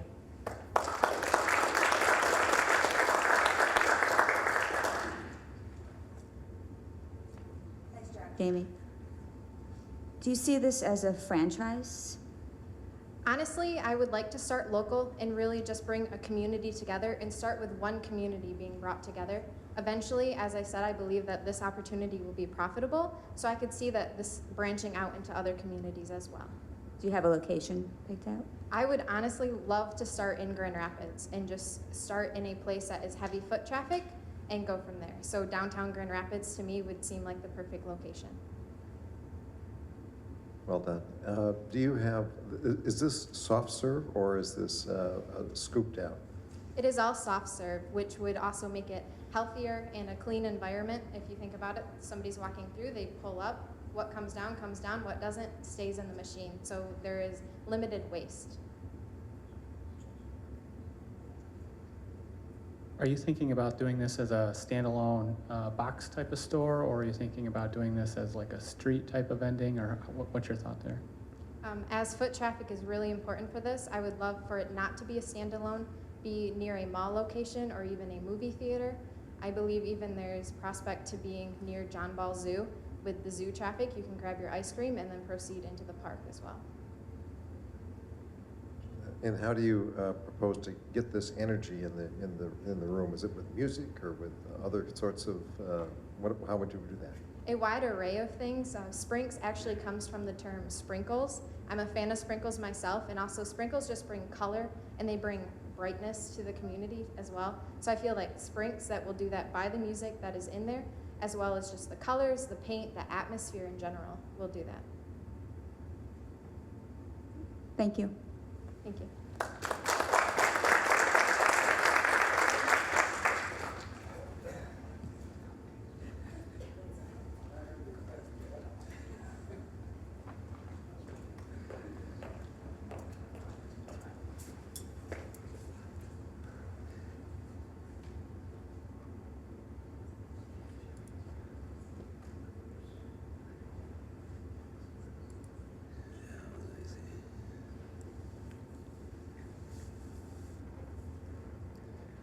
I don't see it on here, but I also want to tell you a little story about some other students that we've worked with in the past.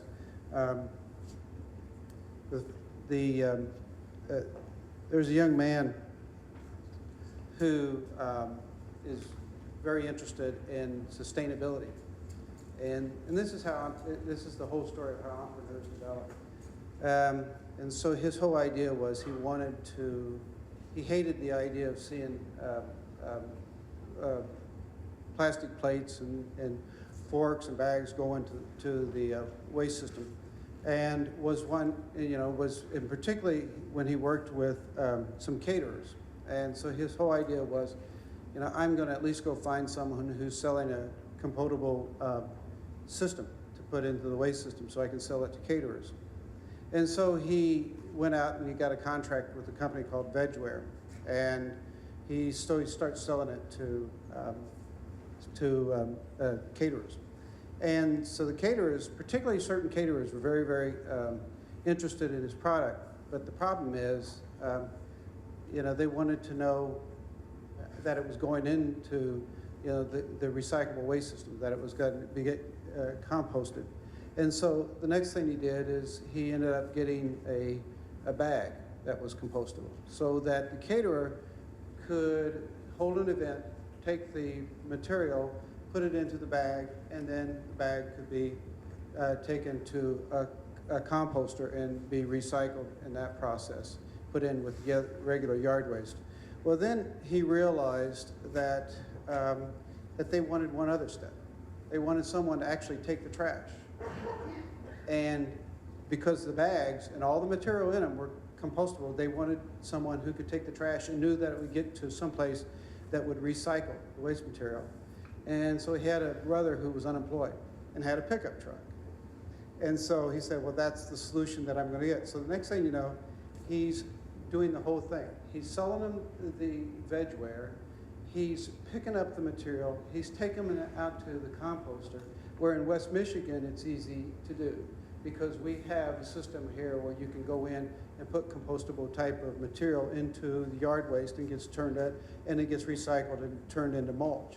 But the problem is, in the east side of the state, they don't have that process. So now his business plan, he's working on trying to develop with someone on the east side of the state, a compostable waste manager who will start up the same type of system that we have here. Yeah, I love these kinds of stories when I see these students. So he comes into me and I'm talking to him about his business plan. The guy can hardly keep his eyes open because, you know, he's got not only his work that at school, but he's doing his work and he's trying to get this business going. But those are the kind of stories that every day, you know, they just kind of make you feel good about the students that you're working with. And I know we all have that opportunity to do that. So.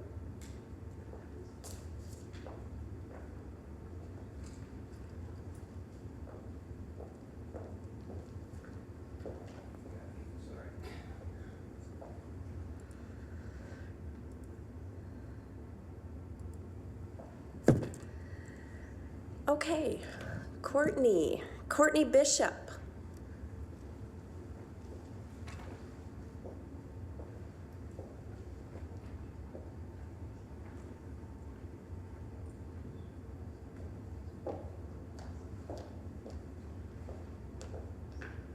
Are you annoyed of messy power cords all over your home or your workplace? With today's technology, we are overwhelmed with numerous devices needing to be plugged in or charged. My product is involved in creating a cordless world. There will be a receiver placed in the power connector of any electrical device that will receive power from a transmitter. The transmitter will send radio frequency waves in a sort of stream to consolidate energy. My mission is to save money by eliminating the use of copper wire. Copper wire sells for around $6 a pound, and it costs around $15,000 to wire a house.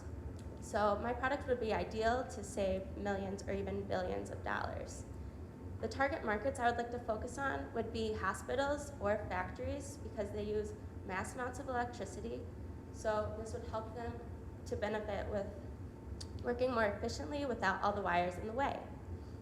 My competitive advantage is that there is charging stations you may have heard of that you place a few devices on top of a mat in order for it to receive a charge, but my product could charge multiple devices from the transmitter within the range of a room.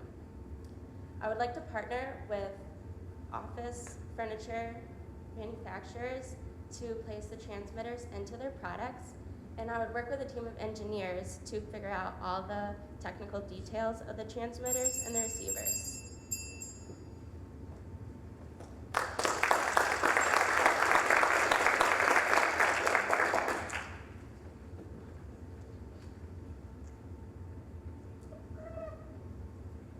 Nice job, Courtney.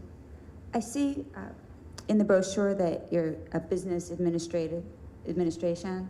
Right. Do you have engineering background at all? What inspired you to take this type of a problem on? Honestly, I was in my room and I had all these power cords that just bothered me. So I thought might as well look into if there could be a solution for it. So I started thinking about this, and I talked to a professor from a college in Florida. He has a PhD in engineering, and he said that this solution would be possible. As with any technology, it would have minor flaws, but if I could work with a team of engineers, we could probably figure out ways to get past things like that. So at this point, thank you. At this point, it's an idea, it's a concept, but has not been. There's no prototype or ability to know that this can happen. Right. If you partner with some furniture manufacturers, I can see how this would work for a new setting or a remodeled setting, but would this be applicable for existing office settings as well? I believe it would be because it would allow them to, say you have like a mobile desk, you could have a transmitter be installed into the desk, and wherever you would take the desk, it would allow that room to be powered. So it would be very efficient to be able to work in that way. Thank you.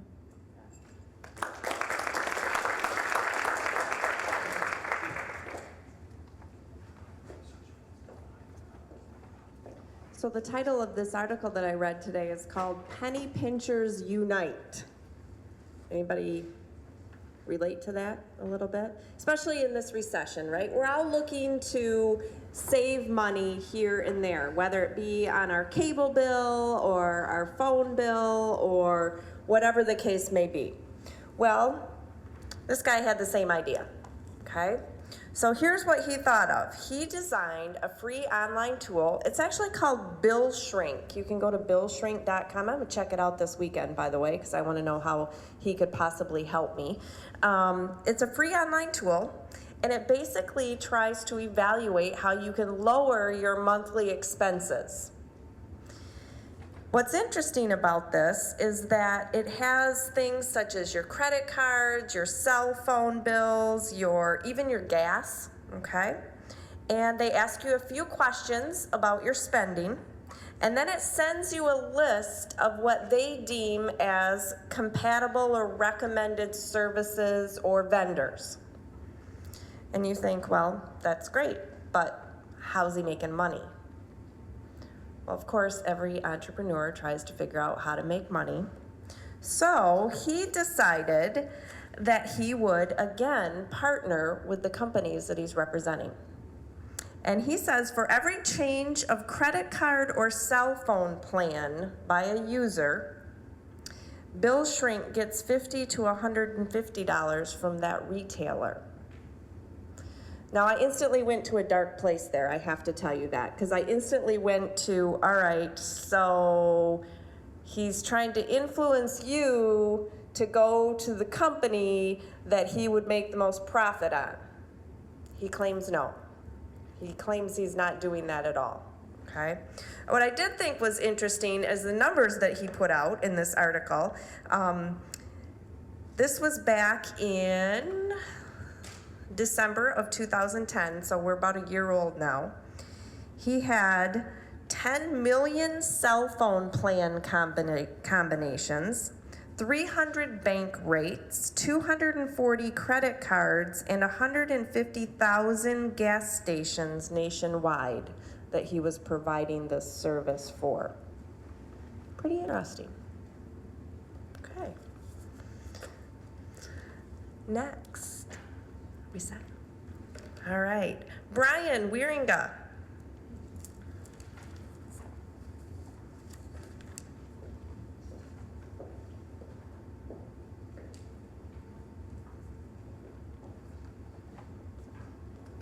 Hi, I'm Brian Wieringa, and I'm here tonight to talk to you about pasta sauce. Now, I'm not looking at reinventing pasta sauce. However, I'm looking at changing the way in which it's packaged.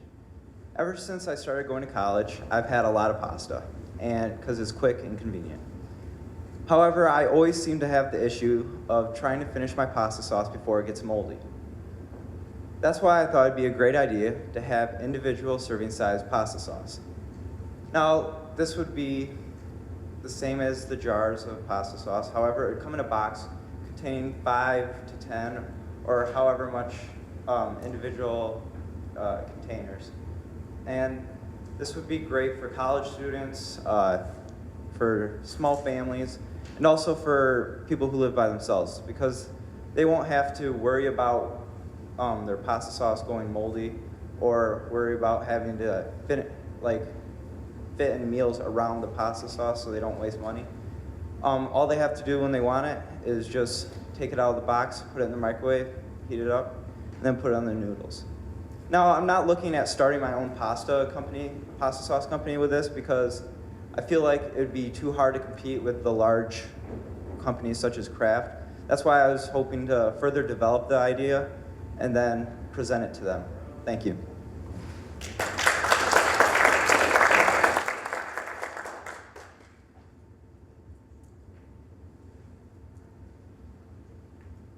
Thanks, Brian. Have you designed the packaging yet and thought about materials? No, I haven't. I know that it would be microwavable safe.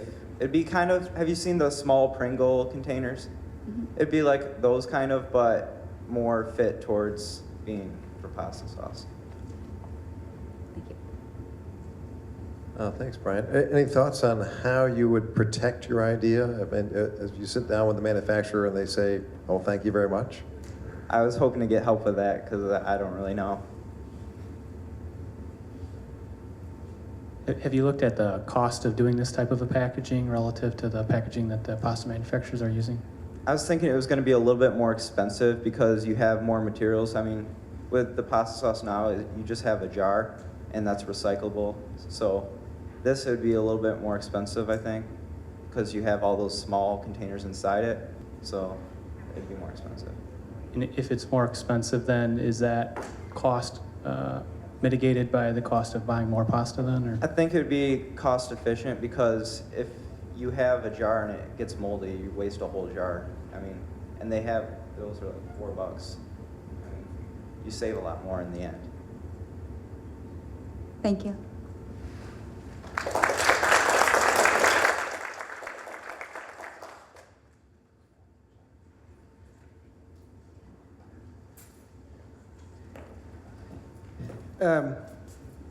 Last 2 days in Grand Rapids, we've had an organization in town called MishBio. And MishBio is the bioscience organization that represents a lot of companies, small companies, a lot of startup companies in Michigan. And we have a lot of great science, and people don't realize some of the uniqueness of the science that we do have. But, and I sat on a panel yesterday, not that dissimilar to this, where startup companies were giving pitches.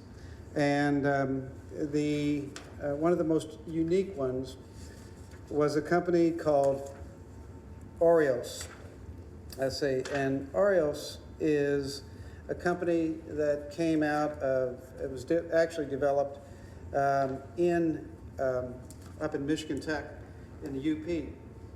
But the interesting thing about it is, let me go back to kind of what they were talking about.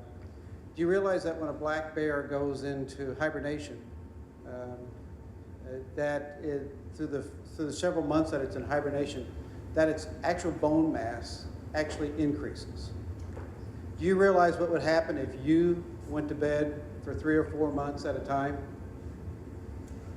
Your bone mass would decrease considerably. I don't know the scientist, but I give him a lot of credit, whoever found out that the black bear's bone mass increased. But in fact, their bones, when they come out of hibernation, are actually stronger than when they went in. So the question is, why? And someone asked that question. And the second question is, why can you get that to happen in humans? So these researchers up in the UP found out that the reason why black bears' bone mass increased while they were in hibernation was because they have a hormone, a parathyroid hormone called PTH, that is somewhat different than our parathyroid. And they went down, took a look at it from a genetic standpoint, and found out that, in fact, and particularly because it's such a small molecule, that there are only about probably 8 or 9 different genes on their parathyroid cells that are a little bit different than humans. And did some modification and synthesizing of the black bear parathyroid hormone, and actually are now, and they did it, of course, in mice, and found out that they could actually create regeneration of bone in these mice, and they were raising money for it. It is now in Kalamazoo as a small company. They were looking for $3 million to do some of the clinical testing. The interesting thing about it is you think about a parathyroid hormone that could increase bone mass, and so the logical conclusion is that you would use it for osteoporosis, natural type of thing. However, and this is, of course, where business models come into play, and that is, the question is, particularly on this kind of a biotech, it's a question of how quick you can get to market.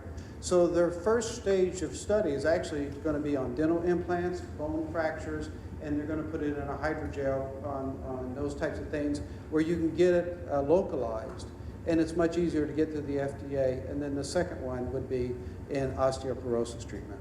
So very interesting kind of science. When you sit in these sciences, you sit there and you look at all the neat stuff that's going to happen. These people are are probably at least 8, 9 years away from being commercial. But that kind of science is happening each and every day in our Michigan universities. Somebody, like I said, some researcher up in the UP had to go find that first black bear coming out of hibernation. So, but I give them credit. But, and today and tomorrow it'll be in our delivery system. Right? Thanks, Kevin. Our next contestant is Kim Vanderaker.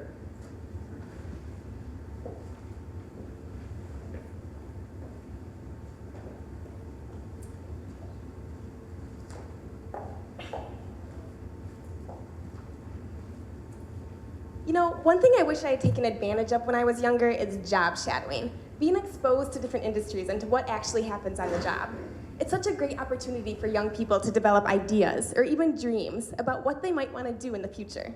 The problem is that there's no formal system I know of which facilitates job shadowing for young people, so they often aren't aware of or don't take advantage of the opportunity that job shadowing provides. What I would like to do is develop a nonprofit program based around a central website for the facilitation of job shadowing opportunities for middle school and high school students in the Grand Rapids area. The website would be organized first by industry, followed by specific company names, followed by the names and positions of individuals in those companies who have chosen to be included in the online database. Students would be able to read descriptions and search the site for the types of jobs and people they would be interested in shadowing for a day. They would then submit an online form providing their information and identifying who they would like to shadow, and the business would automatically be notified of the student's interest, as well as provided with a template with which to respond. From there, it would be up to the student and the business to finalize the details of the visit, but the website would have facilitated that initial connection. Not only would this program benefit young people by giving them an easy way of setting up job shadowing opportunities, but it would also be rewarding for the professionals themselves, providing them a unique way of staying connected to their communities. If this program sounds worthwhile to you, would you be willing to sit down with me later and talk about getting involved and potentially help fund the program?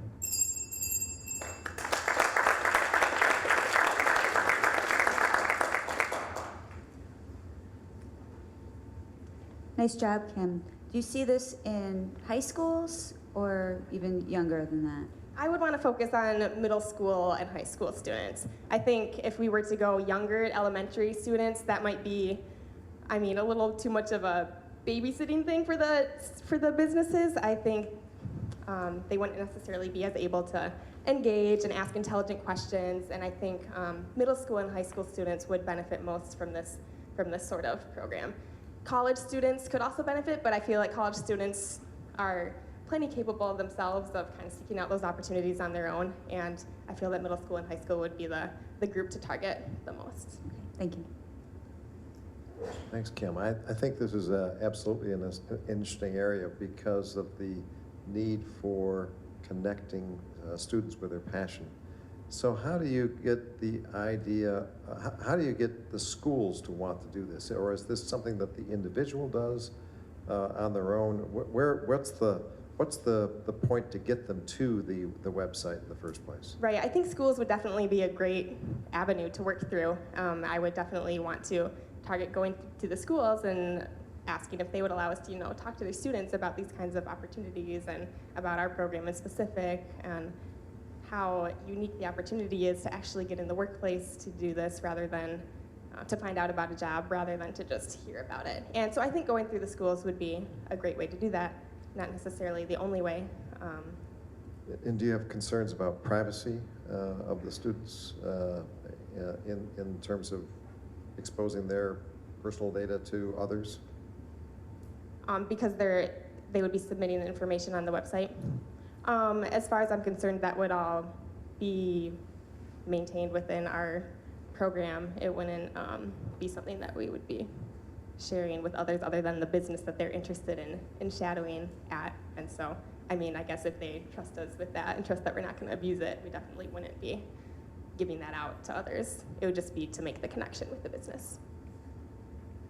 I guess likewise from the business perspective, similar concerns. And is there any going to be personal interaction from you or the staff of the company in connecting these people, or is it purely just a database that they can go to? Yeah, you know, originally I thought about having us actually more directly facilitate the connection by contacting the business and the student, but we don't want to do too much for the student either. So by allowing the website to make the initial connection and then having them kind of finalize the details, it would be largely through the database, which would also allow for easier expansion to other cities potentially, not as much staff required. And I would like to do follow-up after with the businesses and the students about the experience and what they got.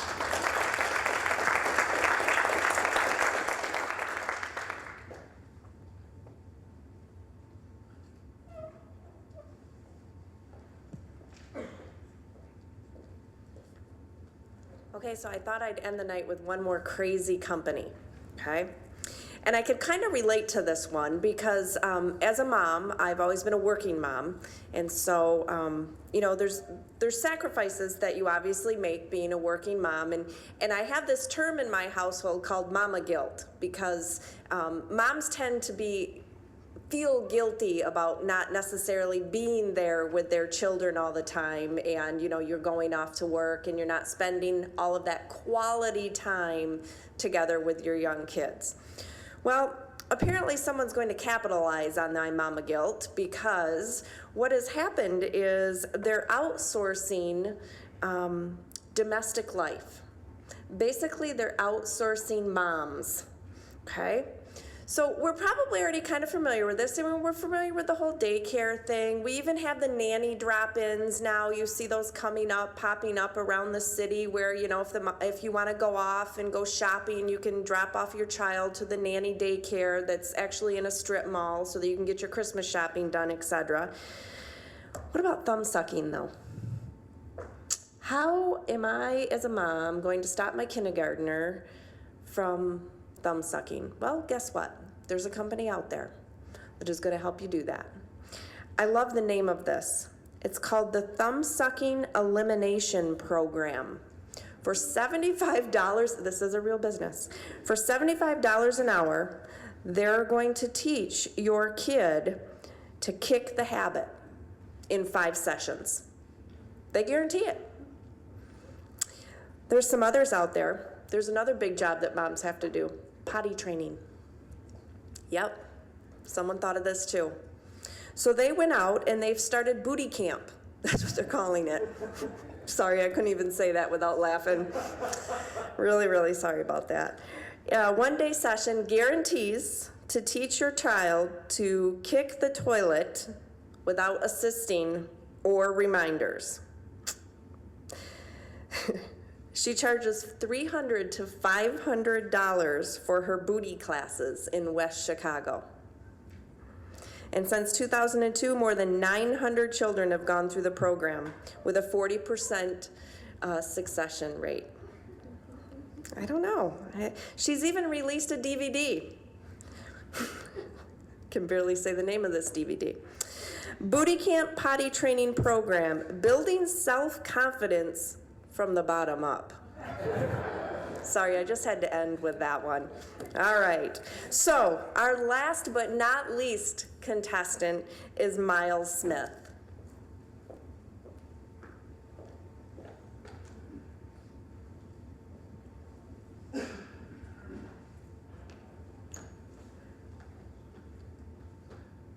Every year in the United States, $902 million are spent on fishing lures.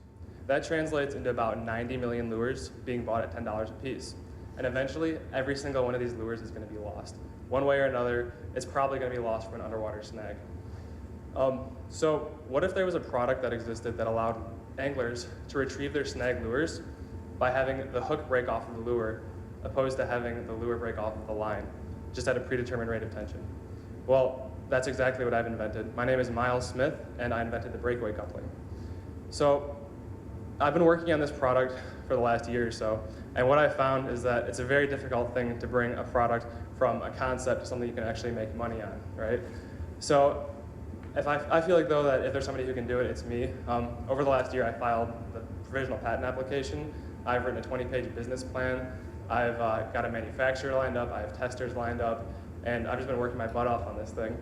And and it's ready to go. So how it works is I'm working with Eagle Technology and Design in Zeeland, Michigan, and they've quoted me $5,000 to get this thing prototyped, 20 working prototypes. But $1,500 will get me through the first stage of the prototyping process. So that means I can get the concept design, the concept selection, I can get the 3D files and the stuff that I need to get the rapid prototyping done, and then take that to get the actual working prototypes done. So I guess I'm just asking that you would join me in this venture, and that together maybe we can stop.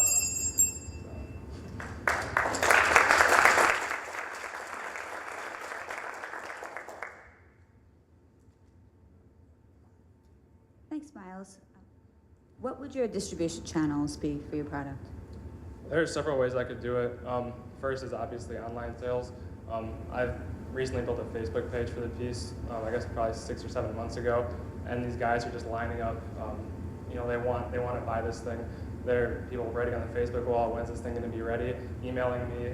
I have hundreds of dollars of letters of intent for people. So selling online is one way. Another way is getting into retail stores. My plan is to eventually get into stores like Cabela's and Gander Mountain and Dick's, and I've already got the okay from Dick's. They want to stock this thing. At least give it a test run. So retail stores, starting off small. When I prove that it can sell, I'm going to get it into the wholesalers by doing trade shows, and yeah, just proving that it can sell. Well, as a fisherman, my first question is, how do you prevent the fish from coming off? I always get that question. So it's pretty simple, actually. If you're a fisherman, you know that there's a drag on your reel, and you know how to work the drag, I'm assuming. So right now, the general rule is that you set the drag at half the rate of your fishing line. So you're using 10-pound test line, you set the drag at 5 pounds. This piece is designed to break at a specific rate of tension. So you can get a piece that breaks at 9 pounds. You're using that with 10-pound test line, you set your drag to break or to release the line beneath 9 pounds. So the fish is never going to take that piece away unless you tighten the drag up intentionally.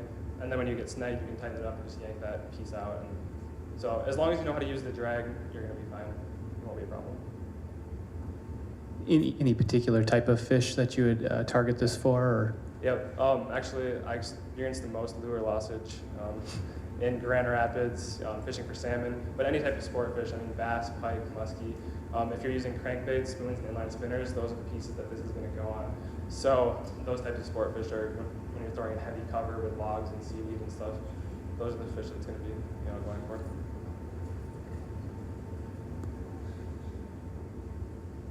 Thanks, Miles.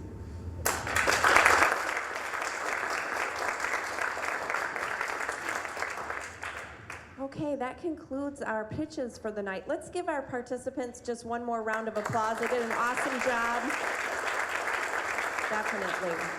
I know you're ready to stand up and stretch your legs as our judges deliberate here. So if you would, there are refreshments on the south end of the auditorium here. And we'll reconvene at 8:40? 8:40.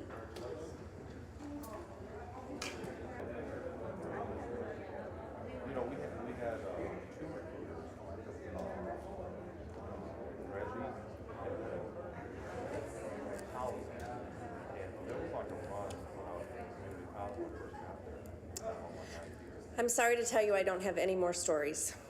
So I have to get straight to the participants and the winners.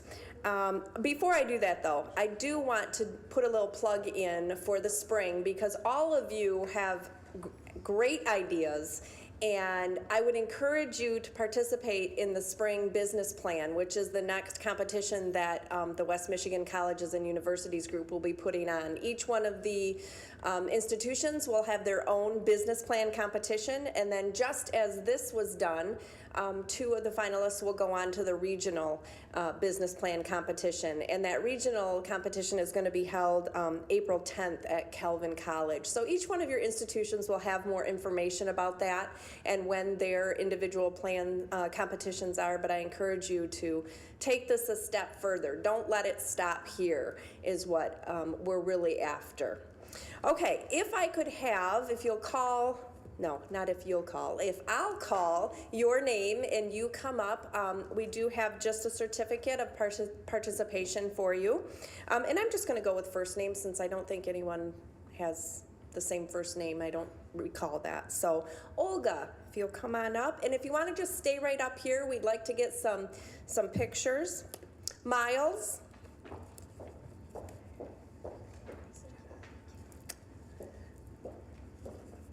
Lake. Nice job. Kim. Janelle.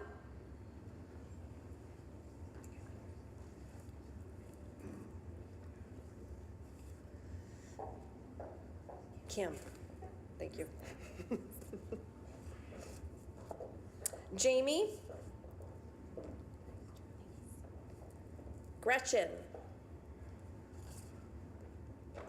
Courtney.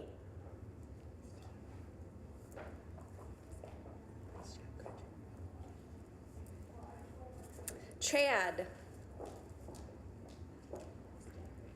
Cassandra. Brian.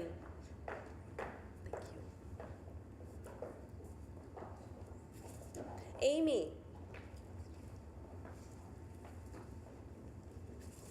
Allison.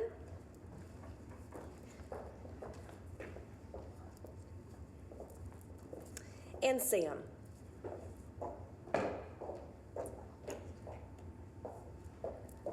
Nice job, Sam.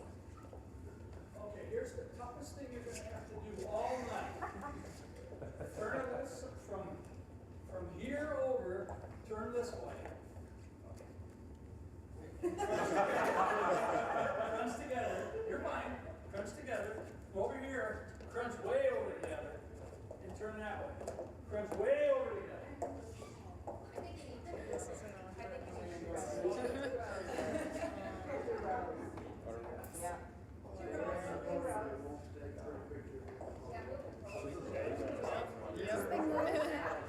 This is the physics problem. The molecules or something like that. There we go, the molecules are all running around. We'll go by. Never mind. Just perfect. I'm going to take about 2 or 3 of them just to make sure. Ready? Okay, you're all winners, aren't you? Right? Again, ready? And all of you are winners, for sure, just for being us. Perfect, thank you.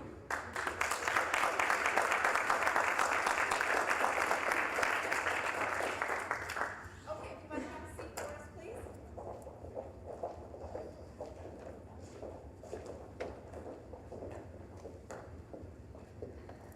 This is a surprise even for me. Because Mike said that if he was going to tell me, he'd have to kill me. That's what he told me right up there. So he hasn't told me anything. So I'm going to announce the 4th place winner first. Right, Mike? He's worse than... Okay. Now, and actually we have two checks up here. We have one check, which is your keepsake to keep. Don't try to cash it because it won't cash. But this is for you to hang on to. And then this is the larger check that we're going to want to get a photo shot with Amy. No. No? Okay. Didn't I have the hardest part of the job all night, and he's still making me work? Hold this check up here just for a minute, and I'll get a quick picture. So don't run off. As soon as you get the money, you take off right away. Okay. So stay up here for a minute, okay? The 3rd annual regional idea pitch. In 4th place, Sam Rasmussen.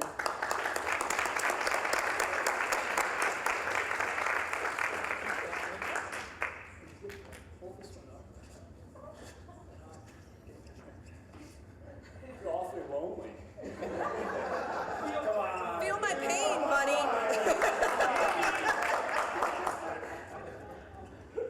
Ready? Congratulations. Great job.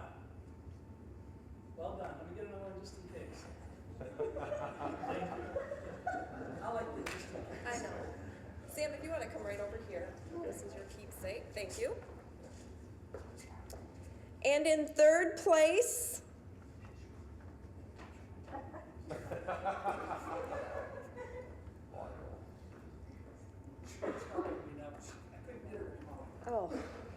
tell her it's really not that bad. It's not that bad. It's not that bad. In third place, Chad Olet.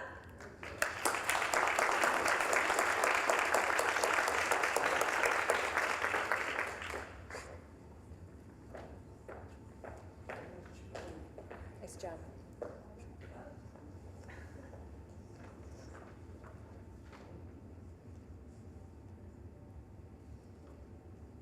I have to test out some of that stuff too when you go to production. Sound good? Thank you. Chad, if you want to come right over here. This one's yours to keep. All right. In second place, you know, Mike, you make a good Vanna.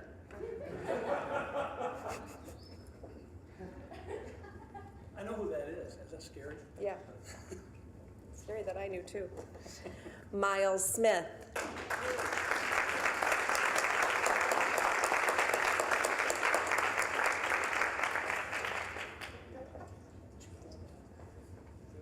nice thing about this is I own pictures on everything in there. What do you think about that? Pretty good, huh? Yeah, I like it. I'll take it. Perfect. Thank you. Good. Miles, if you want to come over here. Thank you.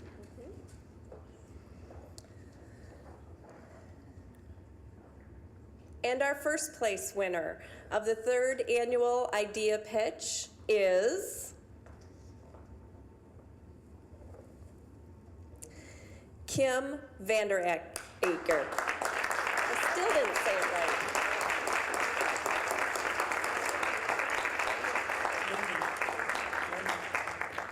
All right, Kim.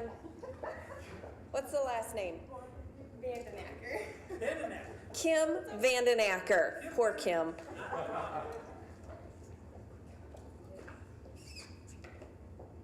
You have to smile. Congratulations. Great job. Great job. Great job to all of you.